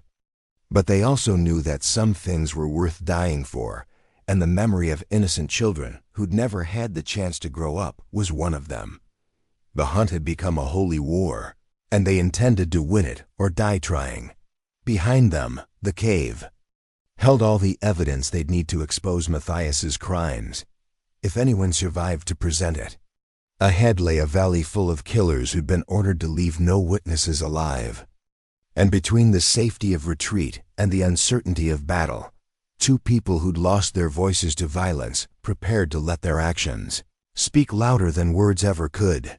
The morning sun painted the snow-covered peaks gold and crimson, a beautiful backdrop for the ugliness about to unfold. But in that terrible beauty, Thomas and Sarah found the strength they needed to face whatever came next. They'd been silent too long, complicit in their own oppression. Now it was time to roar. The first rescue attempt nearly cost Thomas his life. He'd been moving through the timber toward the Brennan homestead when the glint of sunlight on Nettle betrayed the sniper's position. The bullet whistled past his ears so close he felt the displacement of air, burying itself in the pine trunk beside his head with a sound like an axe blow.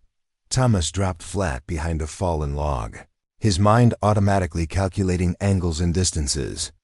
The shot had come from an elevated position roughly 300 yards northeast, professional work that spoke to military training and expensive equipment. Matthias hadn't just hired local gunmen. He'd recruited veterans who knew how to wage war in hostile terrain. Through his field glasses, Thomas spotted the shooter, a bearded man in winter camouflage, positioned behind a natural rock barrier that provided both concealment and a commanding view of the entire valley. The sniper was methodically sweeping the area with his own telescope, hunting for any sign of movement with the patient persistence of a predator who knew his quarry had nowhere to run.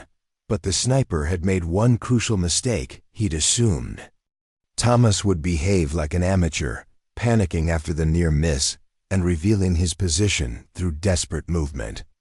Instead, Thomas lay perfectly still, using the time to study his enemy's habits and identify weaknesses in what appeared to be an impregnable position. The weakness revealed itself after 20 minutes of observation. The sniper's elevated perch commanded an excellent view of the valley floor, but it was positioned on the edge of a cliff face that dropped away sharply behind him. He'd chosen tactical superiority over escape routes, trapping himself in a position that could be approached from the blind side. If someone was willing to risk the treacherous climb, Thomas began his ascent from a ravine that cut deep into the mountainside, using handholds carved by water erosion and the stubborn roots of alpine vegetation. The climb was brutal, 40 feet of near-vertical rock face, with exposure that would prove fatal if he lost his grip. But it was the only approach that wouldn't be visible from the sniper's position. Halfway up the cliff, Thomas heard gunfire. From the southern part of the valley sharp, controlled bursts that suggested Sarah had encountered her own opposition. The sound made his blood run cold, but he forced himself to maintain focus. Panic would get them both killed, while methodical execution of their plan might save not just their lives but the innocent still scattered throughout the hunting ground. The final 20 feet of the climb required him to traverse a narrow ledge with his back pressed against the rock face, his boots finding purchase on stone worn smooth by countless seasons of freeze and thaw.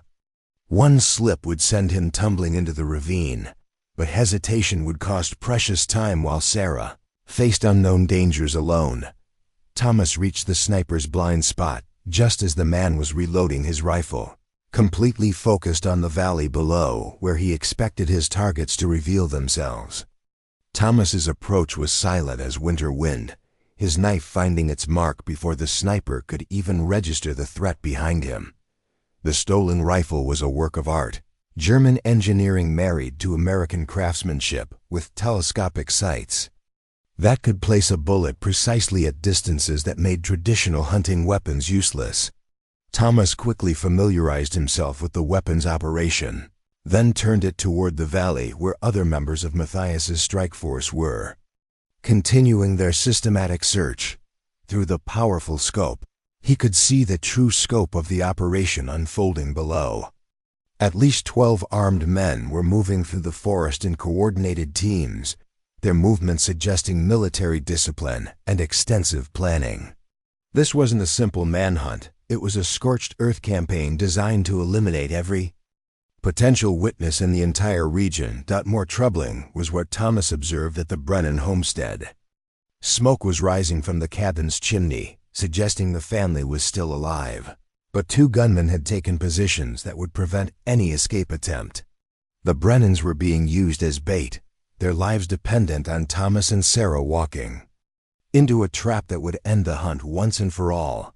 The distant gunfire had stopped, leaving Thomas to wonder whether Sarah had overcome her opposition or fallen victim to enemies who'd proven more skilled than anticipated. The communication schedule they'd established called for mirror signals every 30 minutes, but the next check wasn't due for another 20 minutes, an eternity, when every second could mean the difference between life and death. Thomas made a tactical decision that went against every instinct for self-preservation. Instead of continuing toward his assigned rescue targets, he repositioned the sniper rifle to provide overwatch for Sarah's operational area. If she was in trouble, accurate fire from his elevated position might be the only thing that could save her. The scope revealed a scene that made his blood freeze. Sarah was pinned down behind a granite outcrop, surrounded by 3 gunmen who were systematically closing the distance with professional precision. She was returning fire sporadically, but her ammunition was clearly running low, and her opponents had all the time in the world to coordinate a final assault. Thomas's first shot took the closest gunman in the center of mass, dropping him instantly at a range that made retaliation impossible. The remaining attackers immediately went to ground, scanning frantically for the source of the unexpected intervention. But Thomas was already adjusting for his second target. The precision rifle allowed for shooting that bordered on the supernatural. Thomas had learned marksmanship in the army, honing his skills during campaigns against hostile tribes who could fade into landscape like smoke. But this weapon elevated his capabilities to an entirely different level, making him a force of nature that could reach out and touch enemies from distances they couldn't even imagine. His second shot shattered the shoulder of a gunman who'd been maneuvering to flank Sarah's position, sending the man screaming into the open where Sarah could finish him with her pistol. The third attacker broke and ran, abandoning his mission in favor of survival as he realized he was facing a marksman who could kill him from miles away. Thomas used the brief respite to signal Sarah with reflected sunlight, a complex series of flashes that conveyed his position, his status, and instructions for regrouping at a predetermined location. Her response came immediately, confirming she was wounded but mobile, and that she'd discovered something at her target location that changed everything about their understanding of Matthias's operation. The rendezvous point was a hunting blind Thomas had constructed years earlier, positioned to overlook a natural bottleneck where game animals traditionally crossed between feeding areas. It was defensible, well supplied, and offered escape routes in multiple directions perfect for a tactical meeting under hostile conditions. Sarah arrived first, her left arm bound in a makeshift sling, but her eyes bright with the fierce determination of someone who'd seen too much to back down now. She was carrying a canvas bag that she handled with the careful reverence usually reserved for religious artifacts, and when she opened it to show Thomas the contents, he understood why. Documents, hundreds of pages of correspondence, financial records, shipping manifests, and most damning of all, detailed photographs that documented crimes beyond anything Thomas had imagined possible. Sarah had discovered Matthias's operational headquarters at what appeared to be an abandoned mining claim, complete with evidence that stretched back more than a decade. The photographs were the worst part. Children's faces, some familiar from Sarah's earlier sketches, others unknown but equally innocent, all bearing the unmistakable marks of systematic abuse. But these weren't random acts of violence. They were organized, documented, distributed to what appeared to be a network of buyers who paid premium prices for access to the preacher's victims. Thomas felt bile rising in his throat as he studied page after page of evidence that revealed the true scope of Matthias's enterprise. This wasn't just a corrupt religious leader abusing his authority. This was an industrial operation that treated children as commodities to be harvested, processed, and sold to the highest bidders. The financial records were equally horrifying in their cold precision. Payments from buyers across the country, detailed accounting of inventory management, shipping arrangements that treated human beings like livestock being transported to market. Matthias had built an empire on the suffering of innocents, protected by religious authority and isolated geography that made detection nearly impossible. Sarah pointed to specific documents that revealed the involvement of prominent officials in distant cities, judges, politicians, law enforcement officers who'd been bought with gold or compromised with evidence of their own participation. The network extended far beyond Montana territory, reaching into the very institutions that should have been protecting children from predators like Matthias. But the documents also revealed something else. The operation was larger than either of them had suspected. Matthias wasn't working alone. He was part of a confederation of similar enterprises scattered across the frontier, all of them coordinating their activities and sharing resources to maximize profit and minimize risk. Implications were staggering. Every isolated religious community, every frontier settlement that discouraged outside contact, every place where missing children could be explained away by harsh conditions and limited communication, all of them were potential sites for operations. Identical to Matthias's, Thomas studied a map that showed the locations of affiliated operations, marked with symbols that indicated the type and scale of activities at each site. The network stretched from California to the Dakota Territory, encompassing dozens of communities and potentially thousands of victims over the years. Sarah had risked everything to recover these documents, fighting her way through armed guards and nearly dying in the process. But now they possessed evidence that could expose the entire network, bringing justice not just for the children who died in Matthias's compound, but for countless others who'd suffered similar fates across the frontier. The question was how to get the evidence to authorities who could act on it, without being corrupted or eliminated by the very people they were trying to expose.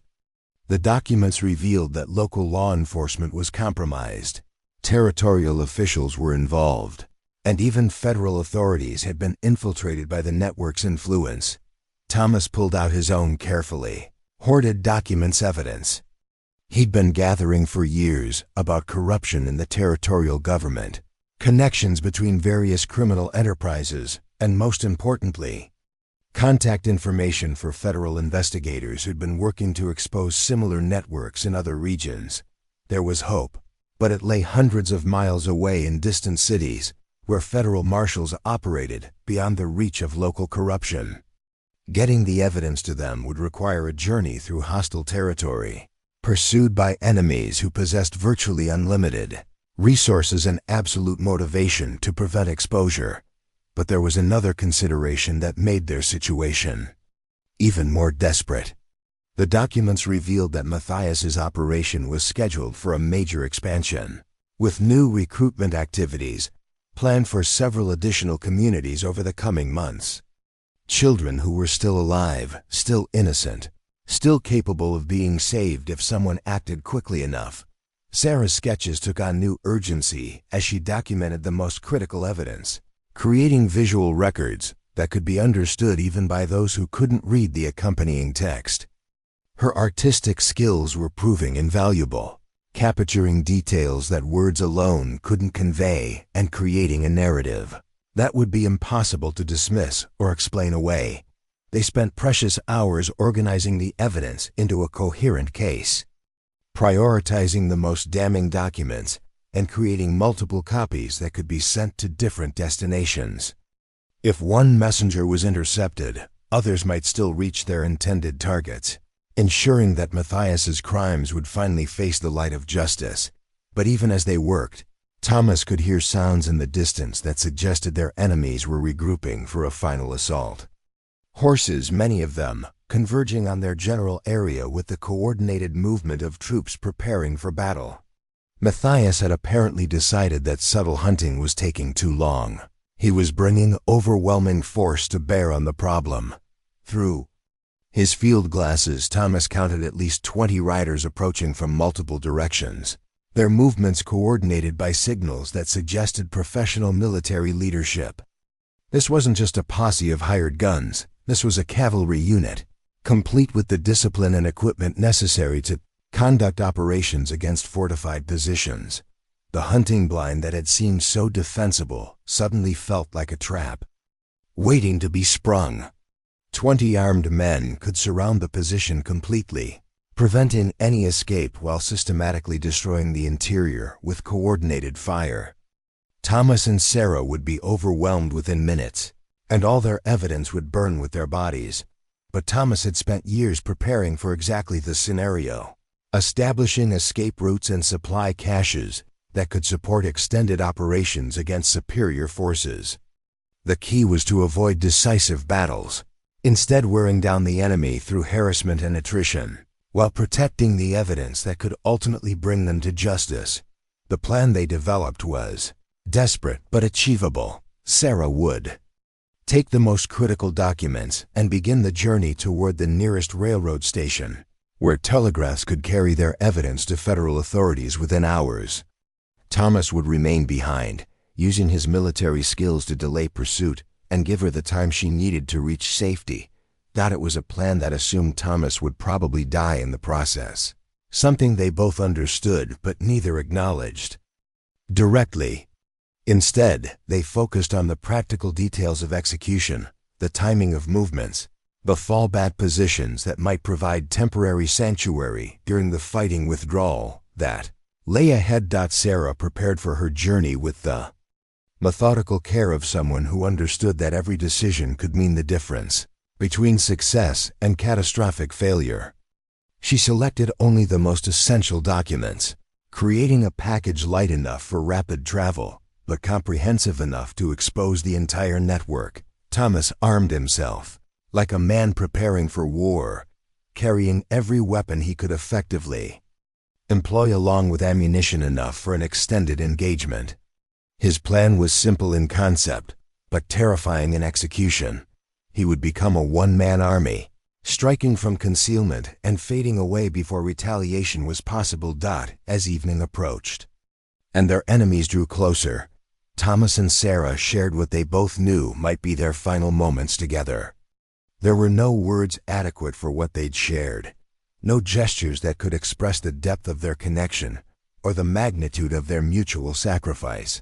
Instead, they simply held each other in the growing darkness, two souls who'd found love in the wilderness and were now preparing to risk everything for justice. Around them, the Montana mountains stood silent witness to their courage, while in the distance, the sound of approaching horses carried the promise of violence that would determine whether children yet unborn would face the same horrors that had driven them together. The final battle was about to begin, and only one side could survive to tell the story. As Sarah disappeared into the forest, carrying her precious cargo of evidence, Thomas settled into position with the patience of a foul predator who knew that survival depended on choosing exactly the right moment to strike. Behind him lay the sanctuary they'd built together. Ahead lay an army of men who'd been ordered to ensure their silence became permanent. But Thomas was no longer the broken man who'd lost his voice to violent strangers. He'd found something worth fighting for, something worth dying for, and he intended to exact a price for Sarah's safety that would make their enemies remember this mountain for generations to come. The hunt was about to become a reckoning, and Thomas intended to collect payment in full. Sarah's journey through the wilderness became a race against both time and the elements, her desperate flight complicated by the knowledge that every hour of delay meant another hour for Matthias's forces to close the trap around Thomas. The evidence she carried felt heavier than lead, each document a testament to horrors that demanded justice but could only be delivered if she survived the gauntlet ahead. The railroad station lay 47 miles southeast through terrain that would challenge even experienced mountain travelers under ideal conditions. In winter, with armed pursuers and the constant threat of exposure, the journey bordered on impossible. But Sarah had learned impossible lessons during her months with Thomas, discovering reserves of strength she'd never known existed. Behind her, the sound of gunfire began echoing through the valley, single shots at first, then sustained exchanges that spoke to serious combat rather than simple hunting. Thomas was making his stand, drawing Matthias's forces into engagement while she carried their hopes toward civilization and the possibility of justice. Each rifle crack that reached her ears felt like a blow to her heart. But Sarah forced herself to maintain pace rather than looking back. Thomas had chosen this sacrifice deliberately, understanding that her mission was more important than either of their individual survival. The evidence she protected could save hundreds of children who were still alive, still innocent, still capable of rescue if the network was exposed quickly enough. The first day's travel took her through familiar territory, following game trails Thomas had shown her during their trapline expeditions. But as she descended toward lower elevations, the landscape became increasingly foreign, marked by signs of human habitation that filled her with both hope and terror. Smoke rising from distant chimneys meant warmth and potential assistance, but it also meant people who might recognize her description, communities that could harbor Matthias's allies or sympathizers. Every homestead became a tactical decision approach for help and risk betrayal, or bypass safety for the uncertain promise of reaching federal authorities who might not be corrupted. Sarah chose caution, skirting settlements and avoiding contact with anyone who might report her passage. The isolation was crushing after months of Thomas's companionship, but it was preferable to capture and the destruction of evidence that represented the only hope for justice. On the second night, exhaustion forced her to seek shelter in an abandoned prospector's cabin, its roof partially collapsed but walls still solid enough to provide protection from the wind. She dared not light a fire despite the bitter cold, instead wrapping herself in every piece of clothing she carried and trying to ignore the hypothermia that threatened to claim her life more efficiently than any human enemy. Sleep brought nightmares, filled with the faces from the photographs, children whose suffering had been documented with clinical precision, their pain transformed into profit for monsters who saw innocence as nothing more than a commodity to be exploited. Sarah woke repeatedly, her own damaged throat burning as if she were trying to scream for voices that would never be heard again. The third day brought both hope and despair in equal measure. Hope came in the form of telegraph lines visible in the distance, proof that civilization and communication lay within reach. Despair arrived as the sound of pursuing horses, closer now than they'd been since her flight began. Through her field glasses, a gift from Thomas that was proving invaluable, Sarah could see at least 6 riders following her trail with the methodical persistence of professional trackers. They'd gained ground while she'd sheltered overnight, their superior numbers allowing them to maintain pursuit through conditions that would have forced a single traveler to rest. But the same telescopic device that revealed her pursuers also showed her salvation, a railroad depot with a water tower and telegraph office, maybe 8 miles ahead across terrain that offered both opportunities and dangers. If she could reach the station while it was staffed, she could transmit evidence to federal authorities in multiple cities simultaneously. The final approach required crossing open ground where concealment was impossible, 2 miles of rolling prairie that would expose her to observation from anyone positioned on the surrounding hills. But it was also the only route that avoided the river bottoms where cavalry could move at full speed. And Sarah had learned to choose tactical disadvantages over strategic disasters. She began the crossing in the pre-dawn darkness, using the cover of night to minimize her visibility while navigating by landmarks barely discernible against the star-filled sky. Each step through the snow-covered grass felt thunderous. Every shadow seemed to hide enemies, but she maintained steady progress toward the distant station. Dawn was breaking as she reached the telegraph office, a small wooden building adjacent to the railroad tracks that represented the first genuine civilization she'd encountered since fleeing the burning cabin. Through the windows, she could see the operator, an elderly man with gray whiskers who was already preparing for the day's business. Sarah burst through the door with wild urgency, her appearance so disheveled and desperate that the operator reached for a shotgun before recognizing her as human rather than threat. Her attempts at speech produced only rasping sounds, but she thrust the documents toward him with gestures that conveyed absolute desperation. The operator, whose nameplate identified him as William Morrison, studied the papers with growing alarm, his face paling as he recognized the implications of what he was reading. These weren't the ravings of a madwoman. They were carefully documented evidence of crimes that demanded immediate federal intervention. Federal Marshal Davidson in Helena, Morrison said, his voice tight with controlled anger. Judge Richardson in Cheyenne. Inspector Williams with the Territorial Investigation Unit. I'll send copies to all of them, priority transmission. Sarah nodded frantically, then pointed toward the approaching dust cloud that marked her pursuer's imminent arrival. Morrison understood immediately, locking the door and positioning himself where he could defend both the telegraph equipment and the evidence that might represent the only chance for justice.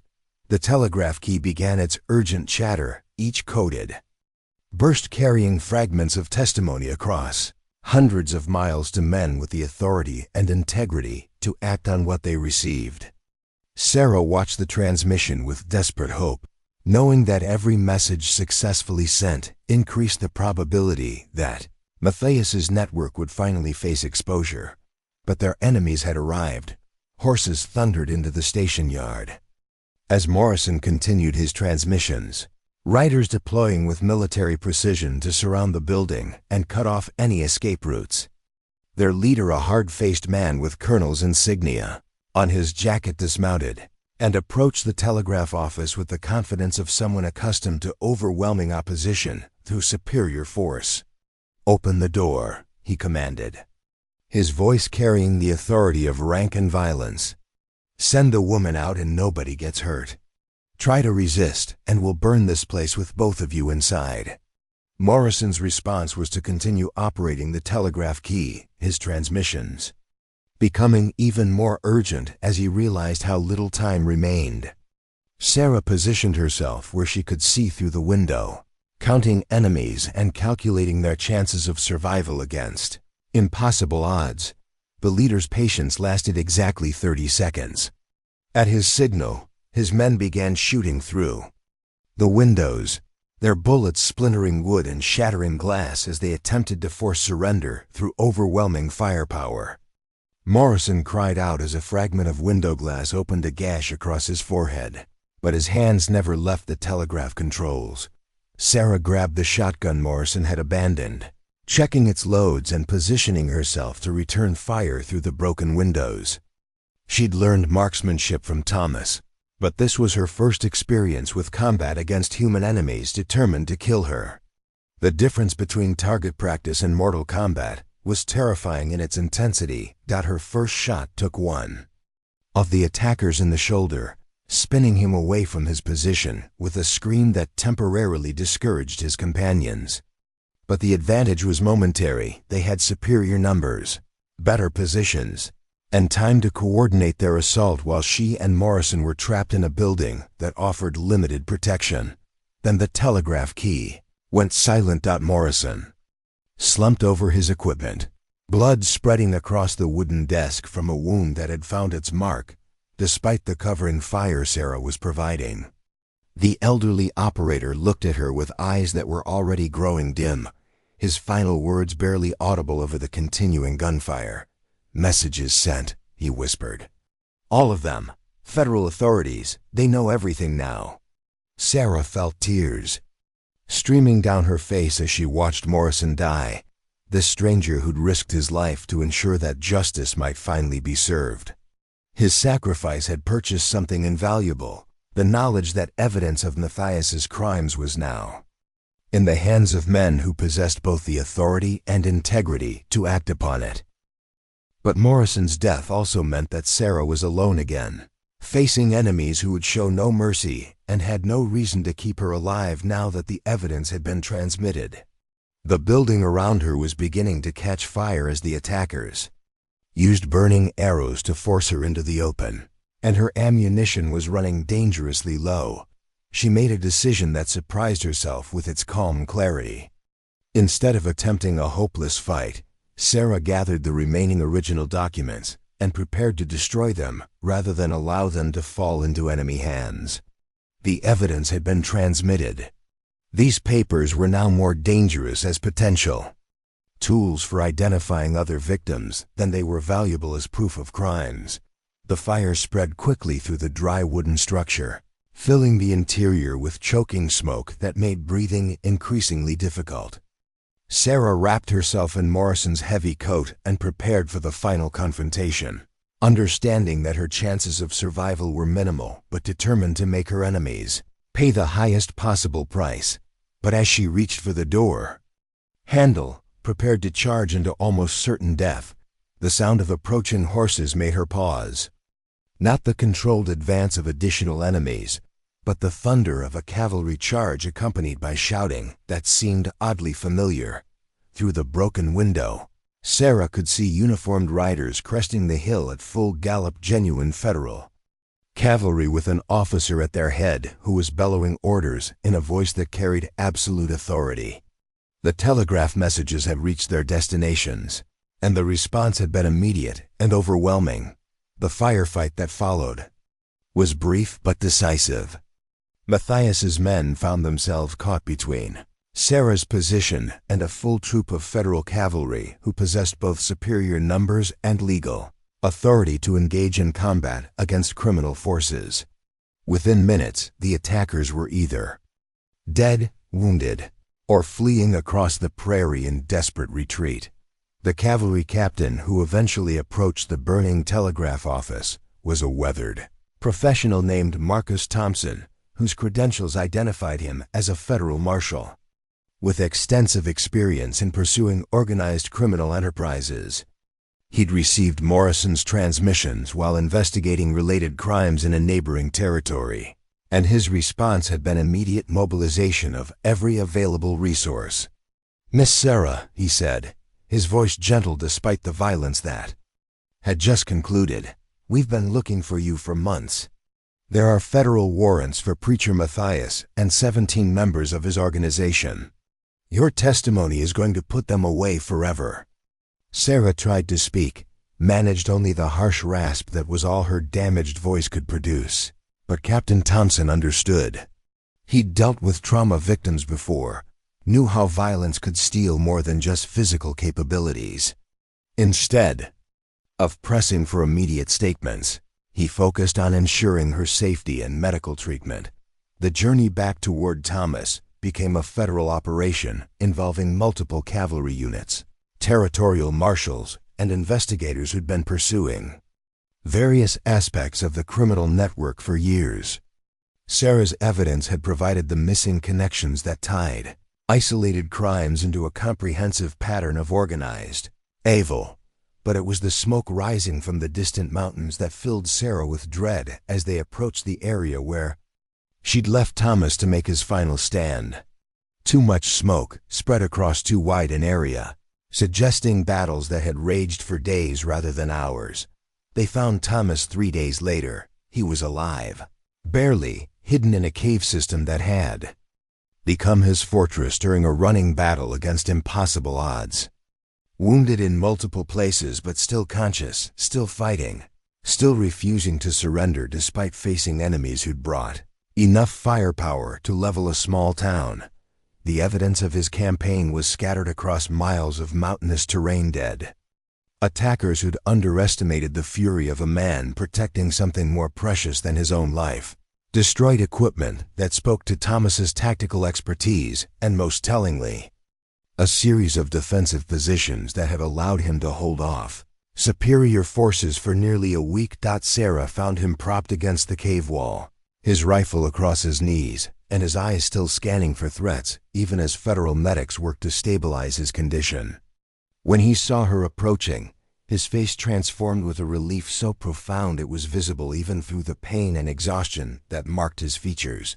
She knelt beside him, taking his hand in both of hers, and for the first time since they'd met, managed to force words through her damaged throat. They were barely audible, painful to produce, but clear enough for him to understand. "The children," she whispered. "We saved the children." Thomas squeezed her hand, his own voice little more than a breath, but carrying absolute conviction. "All of them, every last one."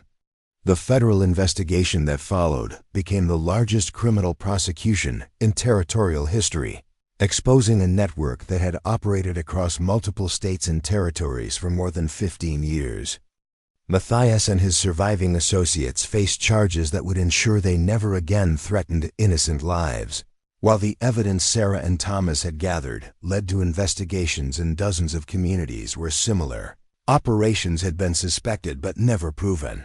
More importantly, the children who were still alive, dozens of them discovered in various facilities throughout the network, were rescued and placed in protective custody while authorities worked to reunite them with surviving family members or find adoptive homes where they could heal from their trauma. Sarah's testimony, delivered through written statements and carefully prepared drawings, became the cornerstone of prosecutions that stretched from California to the Dakota Territory. Her artistic skills proved invaluable in conveying the horror of what she'd witnessed, creating visual evidence that spoke more powerfully than any verbal description could have managed. Thomas recovered slowly, his physical wounds healing faster than the psychological toll of the extended battle he'd fought alone in the mountains. But he was no longer the isolated hermit who'd lost faith in human decency. He'd found something worth fighting for, worth living for, worth building a future around. They were married by a federal judge in Helena, 6 months after the last of Matthias's associates had been sentenced to federal prison. Sarah wore a simple dress the color of Montana wildflowers, while Thomas managed to speak his vows despite the limitations of his damaged voice. The words were difficult to produce, but their meaning was crystal clear to everyone present. Homestead they built together sat in a different valley, one chosen for its beauty rather than its defensibility, with windows that welcomed visitors rather than watching for enemies.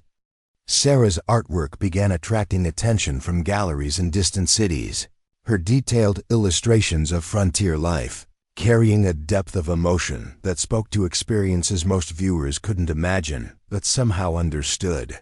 Thomas returned to trapping, but now his expeditions included Sarah as a full partner, their wordless communication having evolved into something so sophisticated that they could coordinate complex activities without speaking aloud. They'd learned that silence could be its own language, love could transcend verbal expression, and courage could bloom in the most unlikely places.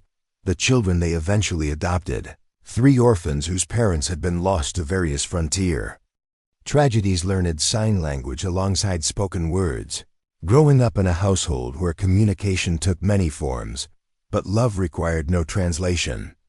Sarah taught them to draw, to see beauty in the wilderness around them, to understand that strength could grow from the worst kinds of damage. Thomas showed them how to read the forest's moods, how to live in harmony with the natural world, how to protect what mattered most even when the odds seemed impossible. But most importantly, he taught them that silence was never surrender, that sometimes the most important truths were spoken through actions rather than words. Years later, when federal investigators continued to uncover new evidence of the network they'd helped expose, Sarah would receive letters from survivors who'd been rescued because of her courage. Children who'd grown into adults, families that had been reunited, communities that had been cleansed of corruption that had festered in darkness for too long. Each letter was a reminder that their sacrifice had meaning beyond their own survival, that love expressed through action could indeed change the world. The voices that had been stolen from them had been replaced by something more powerful, the knowledge that they'd spoken for those who could no longer speak for themselves. In the Montana wilderness, where they'd found each other, where they'd learned that the deepest truths required no words at all, Thomas and Sarah built a life that proved love could triumph over the worst kinds of evil. Their silence had become a song of hope that would echo through generations, a testament to the power of ordinary people to do extraordinary things when they found something worth fighting for. The investigation that followed their rescue became a watershed moment in territorial law enforcement, establishing precedents that would influence federal jurisdiction over organized crime for decades to come.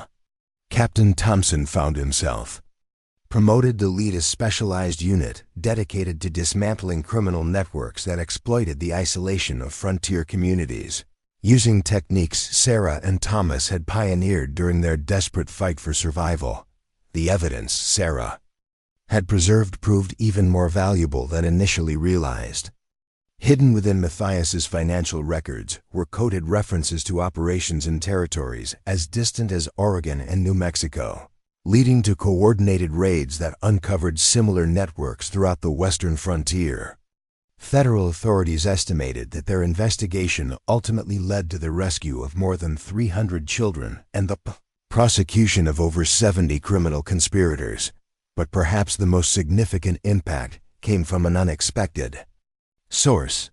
Sarah's sketches, originally created as communication tools between herself and Thomas, were recognized by federal prosecutors as uniquely powerful forms of evidence. Her artistic ability to capture emotion and detail in ways that transcended language barriers revolutionized how testimony was presented in cases involving victims who couldn't speak for themselves. The Federal Bureau of Investigation, still in its formative years, established the first Visual Evidence Division based largely on techniques developed from Sarah's work. Her methods for documenting crime scenes and victim testimony through detailed illustrations became standard practice for cases involving organized crime, human trafficking, and crimes against children. Universities began requesting her artwork for study, not just for its artistic merit, but for its revolutionary approach to preserving witness testimony. The Harvard Law Review published a comprehensive analysis of how visual evidence could supplement traditional verbal testimony, citing Sarah's case as the foundational example of how survivors could speak truth, even when their voices had been stolen. Thomas's military tactics during the mountain siege were similarly studied by Army strategists developing doctrines for asymmetric warfare. His ability to hold off superior forces through intimate knowledge of terrain and psychological warfare became a case study taught at West Point for years afterward. The cave system where he'd made his final stand was mapped and preserved as a tactical training site. More personally, Their story began attracting attention from journalists and authors, who recognized the broader implications of their struggle. Harper's Weekly published a serialized account of their ordeal, though Thomas and Sarah insisted that any proceeds be donated to organizations working to protect vulnerable children. The publicity, while sometimes overwhelming, served a crucial purpose in maintaining public awareness of crimes that thrived in darkness and isolation. Their marriage ceremony became a symbol of hope for other trauma survivors throughout the territory.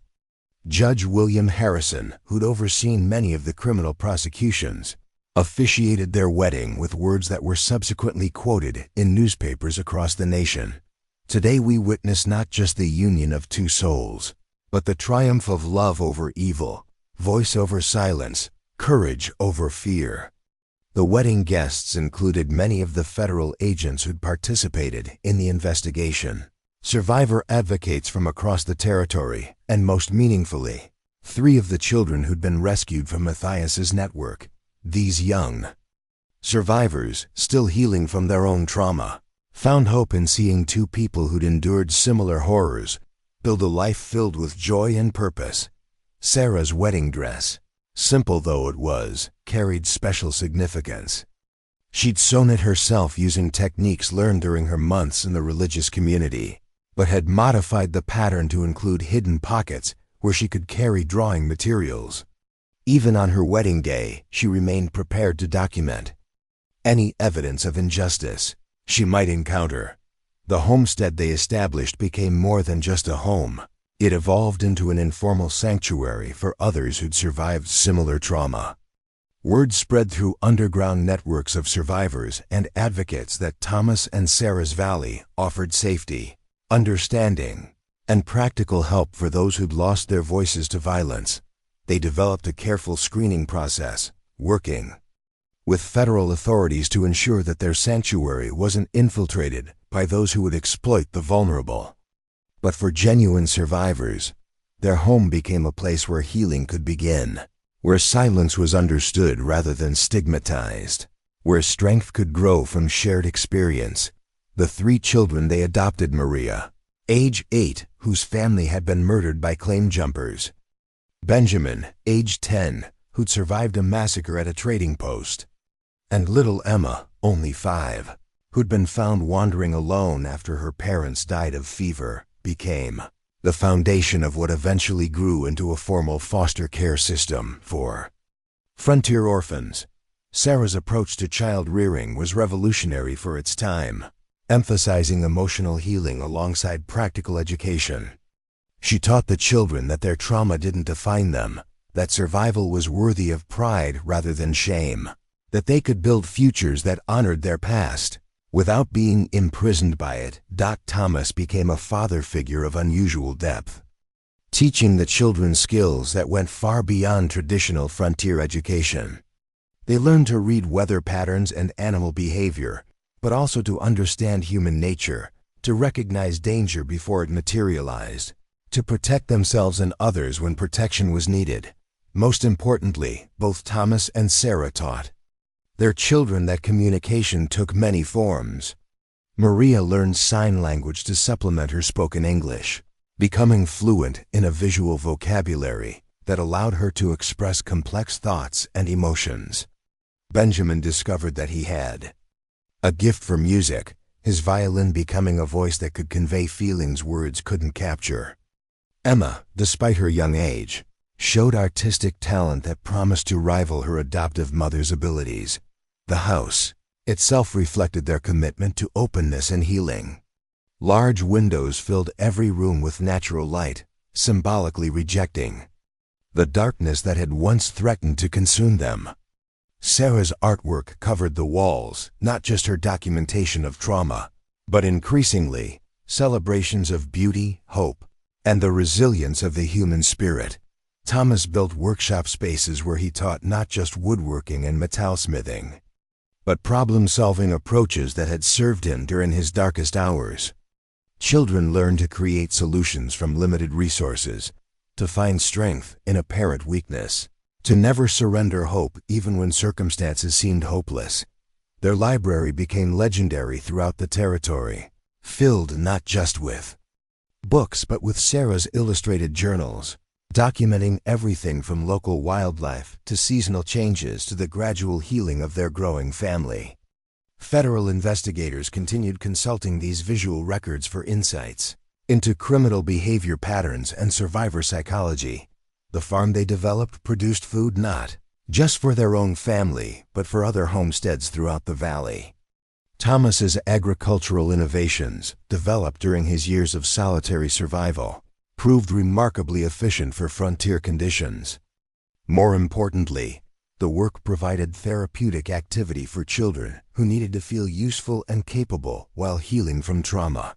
Sarah's art studio became a destination for other survivors who discovered that visual expression could unlock emotions they couldn't voice verbally. She developed teaching techniques specifically designed for trauma survivors, helping them find their own artistic voices while processing experiences that defied conventional description. The impact of their work extended far beyond their immediate community. Sarah's teaching methods were documented and shared with institutions throughout the country, influencing approaches to art therapy that wouldn't be formally recognized for decades. Her understanding that creative expression could serve as both healing tool and evidence preservation technique proved revolutionary in its implications. Thomas's expertise in survival tactics and defensive strategies led to consultation requests from military units, territorial governments, and other frontier communities facing security challenges. But he was selective about sharing his knowledge, ensuring that it would be used to protect the innocent rather than enable those who would exploit the vulnerable. Their correspondence files grew thick with letters from across the nation, thank you notes from families reunited through their investigation, requests for advice from other survivors, invitations to speak at conferences and universities. But they remained selective about public appearances, prioritizing their family and local community over national recognition. 5 years after their wedding, Sarah gave birth to their first biological child, a daughter they named Hope, whose arrival symbolized their complete transformation from victims to victors. Hope's birth was attended by the territorial doctor, but also by Maria, Benjamin, and Emma, who'd insisted on being present to welcome their new sister into a family built on love rather than blood relation. The baby's first sounds were greeted not just with joy but with profound symbolic meaning. Sarah wept as she listened to her daughter's healthy cries, understanding that this new voice would grow up free from the fear and silence that had marked her own early years.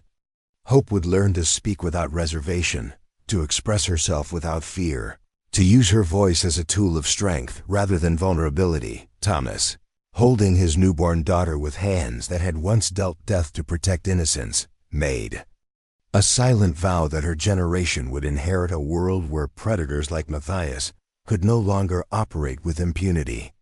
The network they'd helped expose was largely dismantled, but vigilance would always be required to prevent similar evil from taking root. As Hope grew, she became a bridge between the silent world her parents had known and the speaking world they'd helped make safer.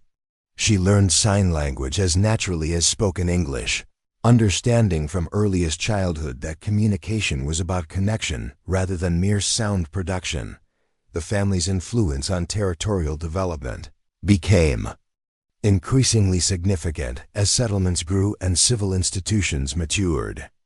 Sarah's visual documentation techniques influenced how territorial records were maintained, while Thomas's security innovations shaped how communities planned their defenses against both criminal threats and natural disasters.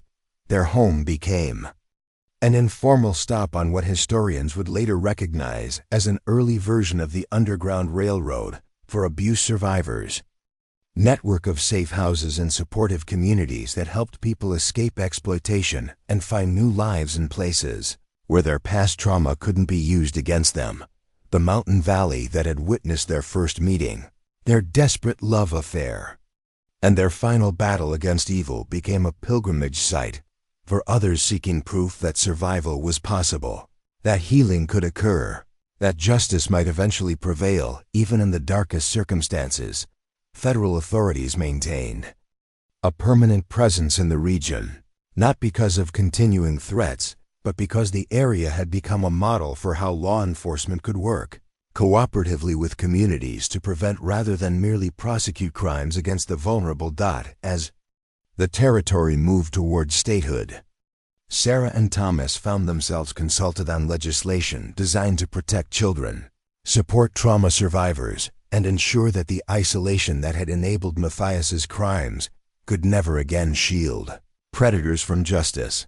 Their legacy was measured not in wealth or political power, but in the countless lives they'd helped save, the voices they'd helped find, the hope they'd helped kindle in places where despair had once reigned supreme.